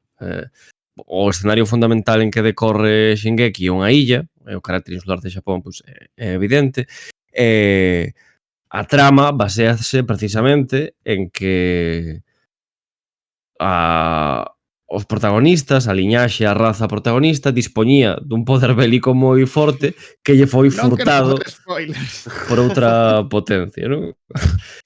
A cuestión é que moitas veces as ficcións xaponesas teñen como telón de fondo pois a cuestión, non sei se coñecedes, eu non teño moito coñecemento deste tema, seguro que son superficial, pero ao parecer na Constitución xaponesa, que foi pois redixida baixo a ocupación estadounidense ou baixo o mandato estadounidense, se queredes, introduciron unha tutela, é o termo correcto. Tutela. Políticamente correcto. Mesmo que conto con abogados aquí. Bueno, pois hai unha cláusula, non sei se cláusula a palabra, xa agora estou dubidoso, pero, en fin, a cuestión que fai referencia a que Xapón debe renunciar á súa soberanía bélica, á posibilidade de declarar guerras, e non pode contar cun exército ou capaz de levar a cabo guerras ou armamento capaz de ese fin, non? Só pode ter funcións puramente defensivas e mínimas. É un tema moi presente na sociedade xaponesa. De feito, últimamente hai un debate por se intentan rearmarse, modificar a Constitución de alguma maneira. E penso que isto está en Shingeki claramente, non? A memoria dese episodio. O cal converte tamén o antibelicismo da serie nunha aposta política moito máis atrevida, non? Sí, sí, porque neso sí que estou de acordo. Así como, por exemplo, as concomitancias co tema xudeus parecenme problemáticas ou pouco claras, parecen un pouco efectistas máis que algo do que realmente a serie quere falar. O tema de que a illa onde están os protagonistas resulta ser Xapón, sí que me parece moi claro. Moi claro por moitas cousas. E sí que ten moitas cousas a comentar sobre iso. Querido Darío. No, que totalmente nunca pensara, sí que había aí trazos, pero joder, é que nunca parei a pensar o de que a illa era Xapón. Claro, home, que a illa é Xapón de canteo. E que a illa é Xapón é que resulta que os que teñen a bomba atómica zombie neste caso son os xaponeses. É como a historia cambia cando son os xaponeses os que teñen a bomba atómica zombie. Sí, totalmente. Sí. Claro, que nese sentido en que é valente, ou non sei se valente é a palabra, pero desde logo arriscada, o feito de dicir, se nós fósemos quen tivésemos creado a bomba, nós tamén teríamos feito monstruosidades, non? Dicir iso da perspectiva da víctima é unha cousa marcada, non? Nunha sociedade tan marcada polo trauma como a xaponesa. Marcada polo trauma e ao mesmo tempo como eu penso que, bueno, literal que hoxe hai unha noticia de hoxe de última hora de que o primeiro ministro xaponés reclamou soberanía sobre unhas illas que son de Rusia. Entón, non é unha cousa completamente superada, vai. As Kuriles, non? As Kuriles, sí. Que vaya, que é unha cousa que na sociedade xaponesa sempre está latente, non é algo... Vaya. A ver, que, joder, Shingeki ten moitísimas lecturas e hai moitísimas... Penso que sí que é literal a que colle o tema zombie para facer como toda unha mitoloxía ao seu redor para falar de outras cousas, que é o que fan as obras sempre interesantes, non? E, por exemplo, penso que unha cosa que antes comentaba Alba ao principio, falando da definición, que era o rollo de 1974 de olvidar a historia e olvidar que se olvidou a historia, tamén aparece en Shingeki como comentario político de control poboacional. E tamén aparece, por exemplo, en Shingeki de maneira, penso que moi original, o tema do canibalismo, dos zombies que queren comer carne humana, porque dentro do que é a propia mitoloxía dos titáns, esa vontade de comer carne humana non é unha cousa aleatoria ou unha cousa simplemente visceral, sino que responde á propia natureza de como podes acabar convertido en zombie, que é o que te conecta coa túa raza, por decirlo así. Pon de manifesto unha cousa que penso que é moi interesante sobre a propia figura do zombie come carne, que é encadrar o zombie dentro dunha lectura de loita de clases. Case todas as narrativas de zombies, os zombies aparecen como unha especie de parias ou como unha especie de desclasados que se alzan e queren comer carne. E comer carne, dende o medievo, é como unha especie de privilexio que ten a clase dominante. Isto pode ter un montón de repercusións e quizáis explica un pouco o esplentor do zombi xusto nestas décadas, no? Do 2000 cara adiante, onde o cambio climático que cuestiona os nosos modos de producción, as viraxes non só económicas, senón tamén éticas de sectores importantes da poboación cara ao vegetarianismo ou ao veganismo. Pensar, como tamén comentamos nas distopías, en ese sentido o zombi, máis que un comentario social crítico, non acaba sendo un pouco como o desactivador destes medos, non? Como acostumarnos a ver ese tipo de idea de maneira apolítica ou como convertida nunha ficción non transformadora, non? Así como o vedes. A mí... A ver, Perdón, Alba, perdón. Di. Non, fala ti. Non, simplemente ia dicir que che compro a túa interpretación porque en xeral penso que o formato de zombies é como moi permeable a prácticamente calquera lectura política, non? Desde a cuestión da sociedade de masas, a cuestión do veganismo que apuntabas, ao tema das pandemias, o control do Estado que falábamos. É como unha cousa, se o pensamos un pouco, rara, porque ao final son tramas moi básicas de persoas que comen outras persoas, non? E porén, dá para falar dun montón de cuestións distintas. O que xa me chama máis a suspicacia é ata que punto as ficcións de zombies son profundas neste sentido, non?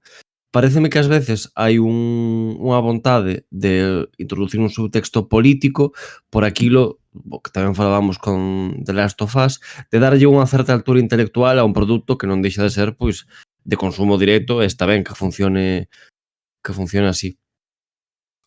Non sei se está ben facer estas lecturas políticas como non deliberadas, non? Como de alguma maneira hai unha especie de, digámoslo así, inconsciente colectivo que queda retratado nestas ficcións populares, ou se hai unha vontade deliberada un pouco pomposa, non? De querer ser máis do que é.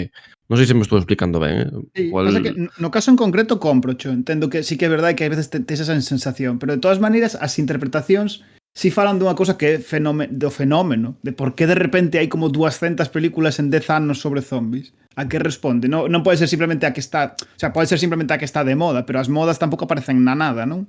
Penso eu. Xa, é que a día de hoxe, o sea, as modas sempre teñen algo inexplicable, de todos modos, pero o caso do zombie pareceme super curioso. Non teño nin idea de por que triunfou, porque tampouco é un formato que se preste a especiales espectacularidades, non? Non son os superheróis que che dan, pois iso, espazo a facer o que queiras en pantalla, todo tipo de cousas realmente sorprendentes e visualmente atractivas. Os zombies son como humor de hostias, non? O humor de dar cunha porra na cabeza de outra persoa. Chega ata onde chega. Che fai graza ben, pero só te acaba do rei. Crise económica. Eu voto por iso. Que a Crise razón está económica. Sí, o sea, vos tamén pensade que, por exemplo, cando triunfou o Señor dos Anéis, na primeira volta Estados Unidos estaba en apoxeo a guerra de Irak. Entón, esas cousas realmente Hostia, están... que guapo iso, Sí, esas cousas, ese tipo de cousas están interrelacionadas. Moitas veces hai que facer propaganda é unha maneira moi sutil, non?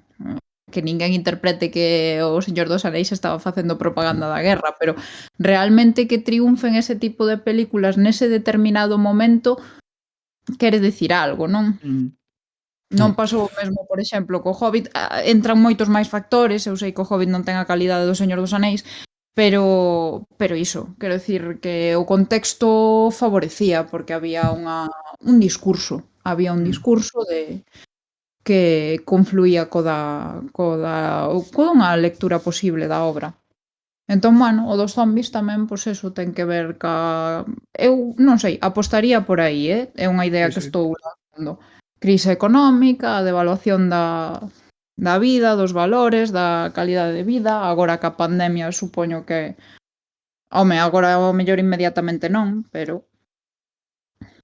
Non se sabe tampouco como lle vai a afectar o xénero, pero sí que eu creo que vai por aí. O sea, Pode ser. Tampouco son series de moitísima calidade que necesiten moitísimo traballo de posproducción, entón pois todo iso axuda. Un pouco como que falábamos dos dinosaurios, sabes? O auxe dos dinosaurios nos 90 responde a un fenómeno, pero tamén como que había determinadas condicións que o favorecían, non explícase polas dúas causas, non simplemente por unha ou por a outra. Sí, pode ser, totalmente. Eu compro. Máis cousiñas por aí? Para ir abrindo cousiñas, pechando outras? Para lixeirar un pouco o tono, que igual podíamos falar de pelis de coña con zombies, non? Que hai. Despois de falar do canibalismo e tal, falar do emprego tamén para o humor do xénero zombie, onde penso que é ineludible mencionar Shaun of the Dead, da triloxía do corneto de Edgar Wright, que é tremenda película, quizáis das mellores pelis de terror en xeral, non sei que opinades. Eu esta non a pipeo. En serio? En serio. Sei que é coñecida, pero esta non a teño Non a mí, é unha conta pendente destas, non? Que me establece maravillosamente. Pero sí, además sempre me gustou que tiña algunha traducción como en español, me traen ya esta traducción terrible de Zombies Party. Zombies Party, sí. E al carallo, ¿no? Pero É un peliculón, É un peliculón increíble. É que todas as de Edgar Wright son boas, eu non son objetivo aí, así que... Sí, en particular son as de Triloxía do Corneto, as tres son moi boas. Pero quizáis Zombies Party é a mellor de todo. Sí, bueno, non sei, pero sí. Non sei. Non sei tamén, non sei se coñecedes Zombieland, que creo que sae Bill Murray en Zombieland. Emma Stone sae en Zombieland. Sae Bill Murray ou non sae Bill Murray? Bill Murray sí sabía na primeira. Creo que sí. Bueno, sí, porque agora van a sacar. Crees non, que sí que sae na primeira, que ademais ten un momento ultra divertido que está relacionado sí, que co... foi de zombie, sí, joder. Bueno, vale, claro. Da igual. No, fai, pero non é, da igual, pero por non facer aquí o spoiler bestial, non? Para esa...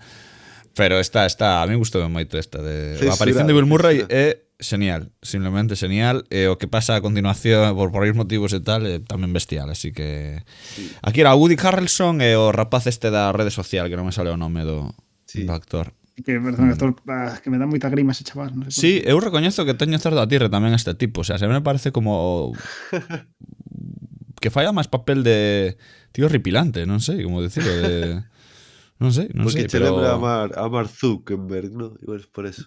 Será iso, pero non sei. Como que non ten nada de carisma, tío. Porque ese tío cero, ser o sea, famoso. Non é un perfil ultra baixo. Tampouco creo que actúe aí, non sei. Pero bueno, oye, que está moi ben, non quero joder aquí a carreiro rapaz.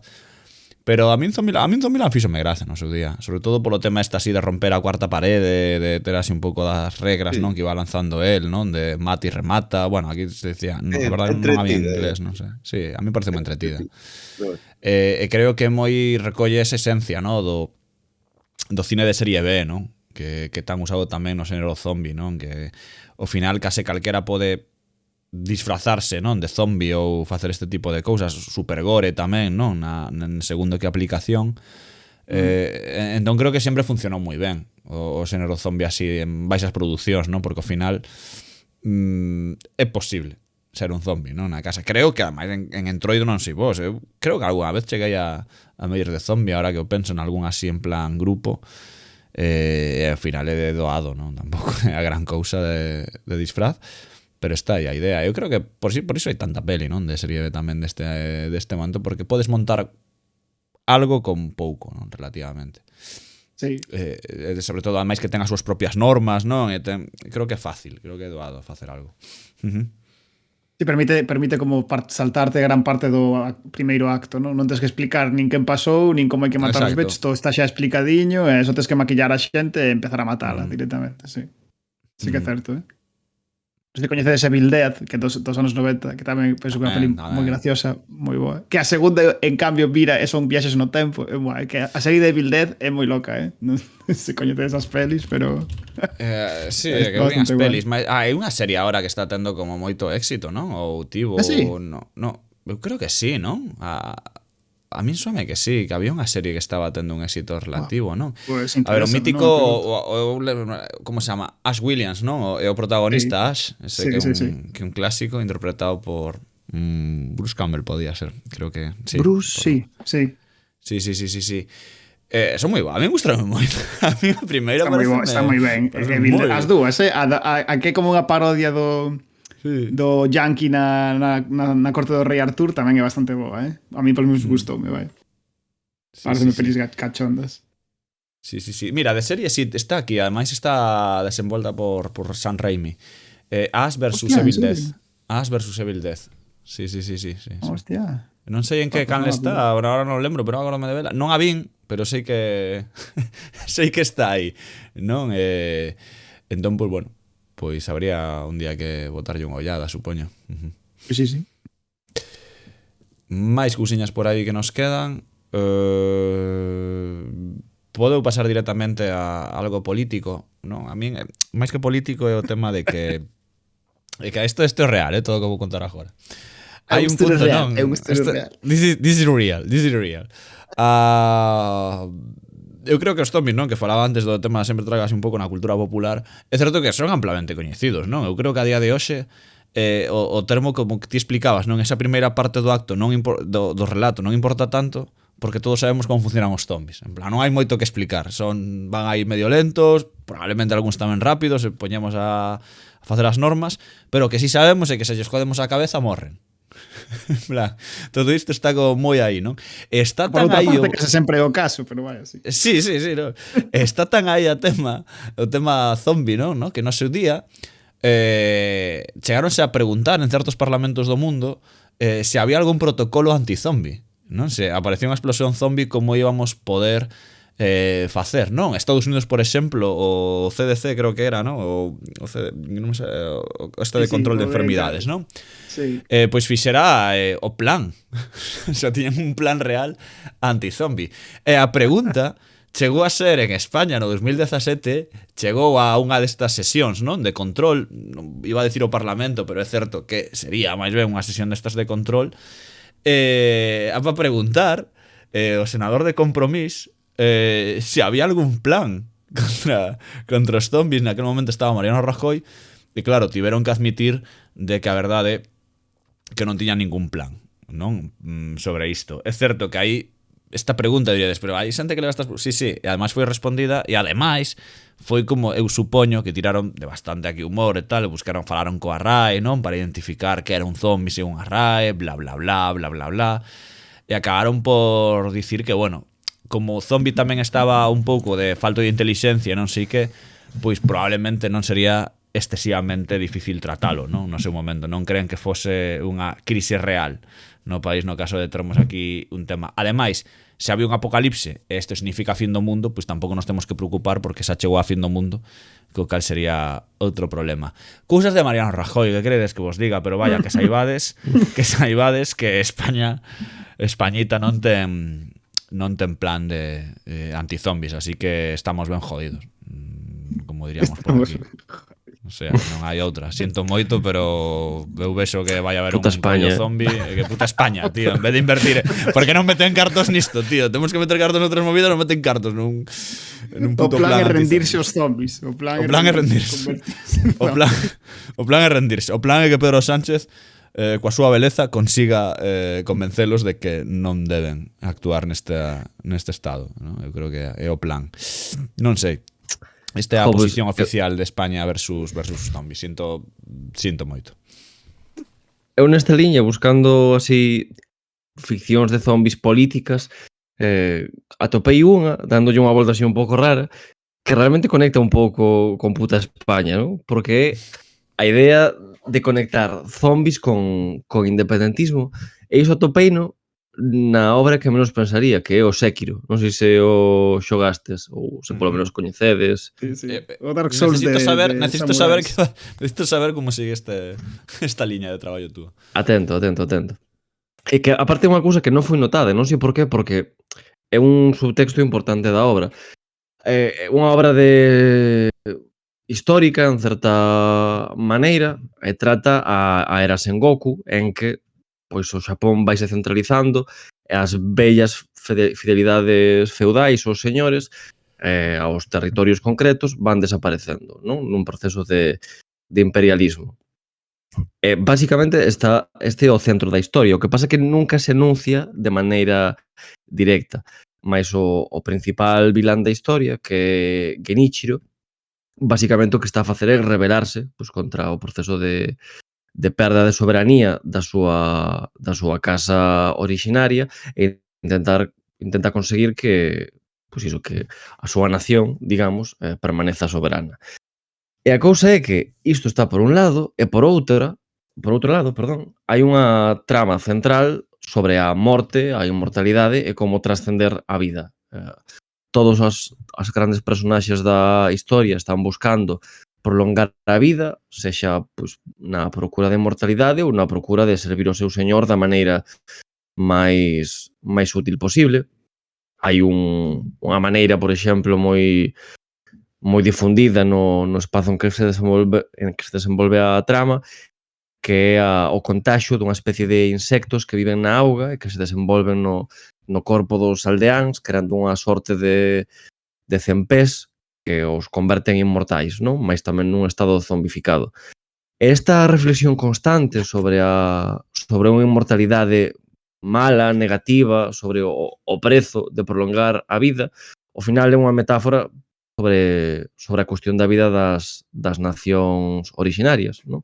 Sobre como nun momento en que o poder central, imperial, digamos, estaba a volverse tan forte que ia ser imposible rebelarse contra el, calquera esforzo ia ser inútil, hai persoas que, a pesar diso, deciden ir ata as últimas consecuencias e morrer matando, digamos. É realmente unha obra épica sobre estas cuestións que non foi lida como tal, pero se alguén a coñece, non me enseñaría porque foi un videoxogo de moito suceso, recomendo volverlle dar unha volta baixo estes parámetros, porque non só gaña en textura histórica, senón que é moi dramática, é moi triste a historia que conta, non? Destas personaxes que se enfrontan a fin do que coñeceron e pois, da súa patria e da súa vida, ao final. Que loco, chaval. Eu compro brutalmente como case todas estas cousas, non sen ningún problema. Pois se non é certo, dame igual, parece a hostia de interesante. Sí, eu creo, pode ser unha lectura, eu creo que podría, non me parece tan tola. É que incluso se alguén non o xogou, podedes ver os míticos vídeos de lore que hai milleiros destes e son super gustosos porque é como que che conte un conto, realmente. E a pesar de que non estean destacando esta cuestión, darlle unha volta e intentar pensalo desde estes parámetros, porque todo cobra moito máis sentido.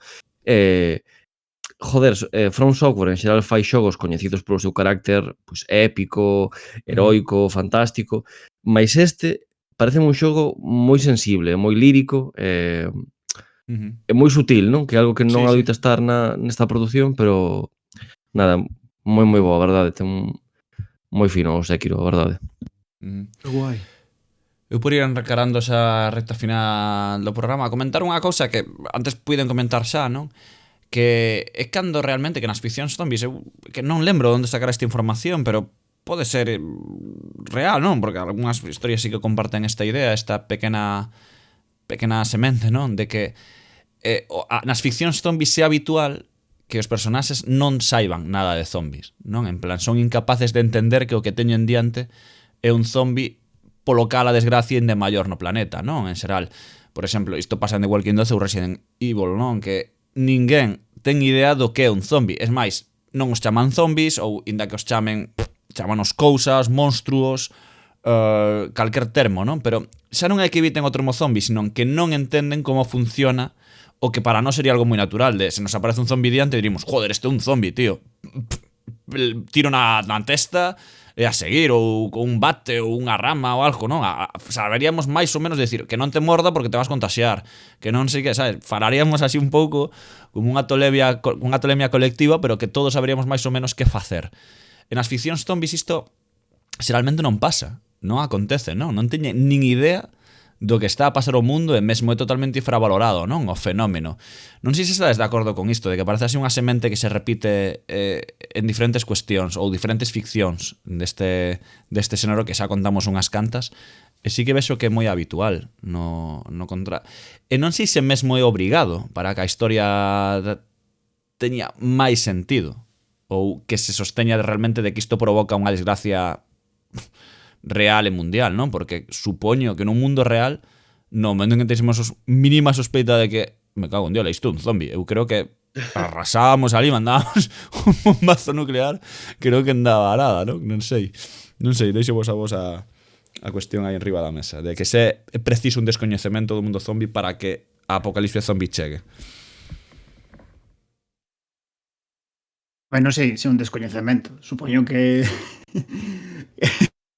se a xente coñece, igual tamén todos viron o vídeo este dos cazadores de mitos onde che explican que arma é a mellor para enfrentarte a zombies, que polo visto é unha machada, é a mellor. Unha machada? Hostia, necesito ver ese vídeo xa, de esa información. Hai un vídeo onde proban con varias armas, en plan, se unha marabunta de xente con canta eres capaz de matar as máis persoas, vai. Hostia, pois necesito... Esa información é a típica que necesito na miña vida. Cuncas desa información, sabes? Unha tras outra, por favor. E de todas formas, con ese tropo podense facer cousas moi guais. Non é dos zombies, pero da igual, porque Sí, a sí, idea sí, é como dar todo descoñecemento. Non sei se biches Sí. unha serie de Netflix que se chama Misa de Medianoite, Sí. Eu sí que hai un onde... episodio, non que vai diso, creo. Non, Non, o sea, é unha serie que se revelamos de... Bueno. Bueno, Non sí, sei se é me unha explico, ti, serie Rodi, que se pasa entendes, nunha non? illa onde hai uns mariñeiros e empezan a pasar cousas. Sí. Xoga coa idea de que ti como espectador entendes o bicho que aparece ou o malo que aparece como claramente unha figura de mitoloxía, dunha mitoloxía en concreta, do que xa falamos neste baleiro, por certo. Mentres que dende a perspectiva dos personaxes que son como ferventemente religiosos ou queren falarnos acerca da súa religión na serie, da temática da serie, para eles é outra cousa completamente diferente que encadra dentro da súa visión teolóxica, non? Entón é moi divertido como xoga con ese tropo de que ti entendes o monstro dunha maneira, mentras que os personaxes pensan que é outra cousa, pois porque teñen outras crenzas e veron outras pelis de pequenos, sabes? Eu creo que falei, eu creo que no programa ese que falamos en concreto, para non falar por se alguén se perdeu ou tal, eu creo que falei, Non falaches que me contaron polo pinganillo que podíamos ter falado deso e non falamos, non? Pois unha mágoa, porque eu sí que Sí. tería, ademais encaixaba moi ben porque falamos aquí como se falamos de nada, non? Pero a propia mitoloxía, esa lectura que fan, non? É válida tamén, non? En certas está íntimamente relacionada coa mitoloxía que nos coñecemos. Quero decir, a visión que o pobo ten de ese rollo, vamos a dicir, religioso. É moi interesante, unha serie que paga a pena. A ver se algún día conseguimos sacala, xa con spoilers por aquí, que podría encaixarnos moi ben, non? Sí. Se alguén non a viu, hai xente que fala que é un pouco aburrida, que é lenta, que hai moito soliloquio, moita historia así. Bueno, sí. Aí recoñezo, sí. Pero eu creo que paga a pena. É que é verdade, me dis a serie tal. Sí, ten moito monólogo, moita historia así, moito pensamento. E estou de acordo en que o final é bastante frouxo, pero o camiño... Sí, o sea, non é perfecta, pero creo que é unha serie que paga moito a pena, sobre todo pola revisión que lle dá o mito. Cando creemos que xa temos así todo un pouco mirado, parece moi interesante. Misa de Medianoite, está na Netflix. Sí. Vale, máis cousiñas por aí para rematar xa, que isto hai que enterralo, temos que enterrar os zombies para que non volvan. Tiene unha cabeza alba. Sí, eu quería comentar un par de cousas. Unha que me pareceu moi curiosa, que é os intentos por recrear apocalipse zombie a través de experiencias como os escape room ou os survival zombie, que nas primeiras os participantes se non escapan da escape room a tempo liberase o zombie e devóraos.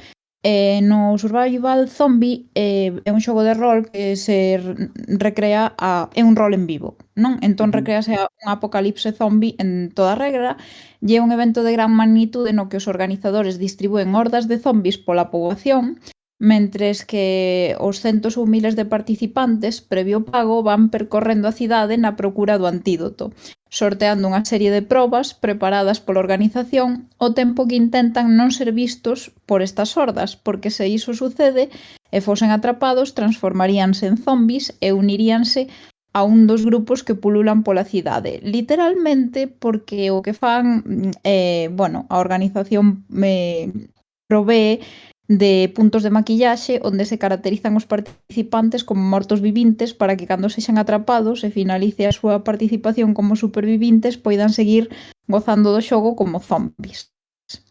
E despois outra anécdota que quería contar é que un dos primeiros xogos de mesa que xoguei foi o Zombicide con todas as súas extensións, que tamén é un xogo moi popular no que te tes que enfrontar aos zombies.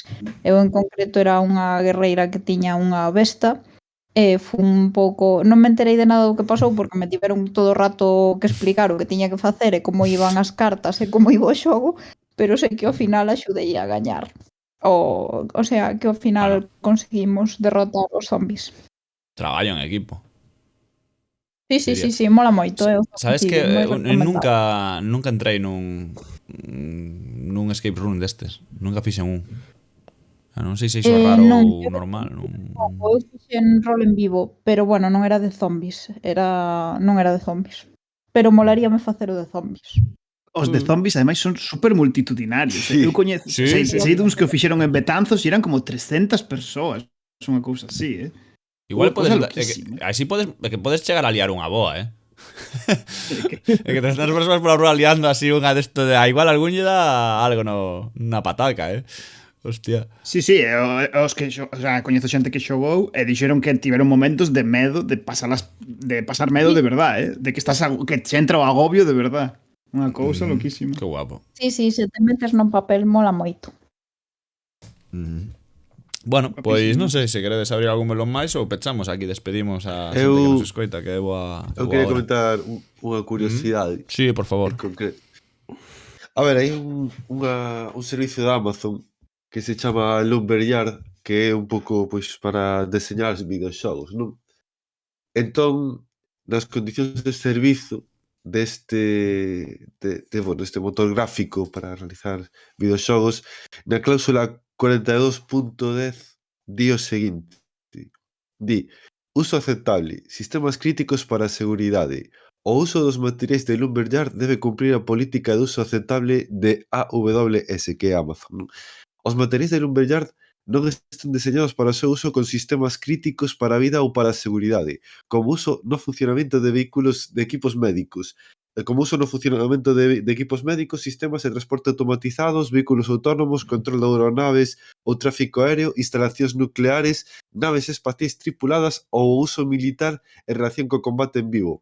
Con todo, esta restricción non se aplicará no caso de que ocorra con certificación dos Centros para o Control de Enfermidades dos Estados Unidos ou o organismo que o suceda dunha infección viral xeralizada transmitida a través de picaduras ou contacto con fluidos corporais que faga que os cadáveres humanos revivan e traten de consumir carne humana viva, sangue, cerebro ou tecido nervioso. É probable que coleve a caída da civilización organizada. Pois esta é unha cláusula de Amazon, bueno, Eu creo que podemos incluíla nos nosos podcasts habitualmente, non? Este tipo de cláusulas tamén. Estaría ben. O podcast podes escoitar, pero non aplica en caso de... Non aplica en caso de tal igual, non? É bastante curioso, así con curiosidade legal, non? Bueno, pois nada, quedamos eu creo con iso. Non sei se queredes comentar algo, pero eu creo que é boa hora. Sí, eu quero pechar, por favor, deixademe pechar. Pecha, por favor, deixanos irnos de aquí desta zombie. Bueno, non quero marchar porque non sería eu sin dicir que na novela de Conan, na última novela de Conan, casi o conseguimos, xente, estivemos tan cerca. Estamos tan preto de... Dime. Por favor, Alba. ou Conan o Conquistador, que foi como se publicou despois, ten como detonante do argumento un zombi, que é o mago resurrecto Xaltotum de Python, o noso querido Xaltotum, que para arrebatarlle o trono a Conan, o que é rei da Aquilonia nese momento, pois resucitan a Xaltotum unha serie de inimigos cunha pedra todopoderosa chamado Corazón de Arimán. Entón, que os saibades. E agora xa podedes fechar. Non podo imaginar un final mellor. Unha momia. Non podo imaginar final mellor que traer a Conan ata nós. En fin, graciñas por estar sempre por aquí, polas ideas, polos contos, por nosas cousas. Vémonos en 15 días, non? Tocará fantasía ou en principio, ainda que isto sempre ao final empezamos a camiñar polo limbo, non? En ambas as dúas cousas. Sí. Así que, vémonos, 15 días e aburiño. Durante uns minutos corrinche detrás Urano, Saturno, Xúpiter Non sei onde estás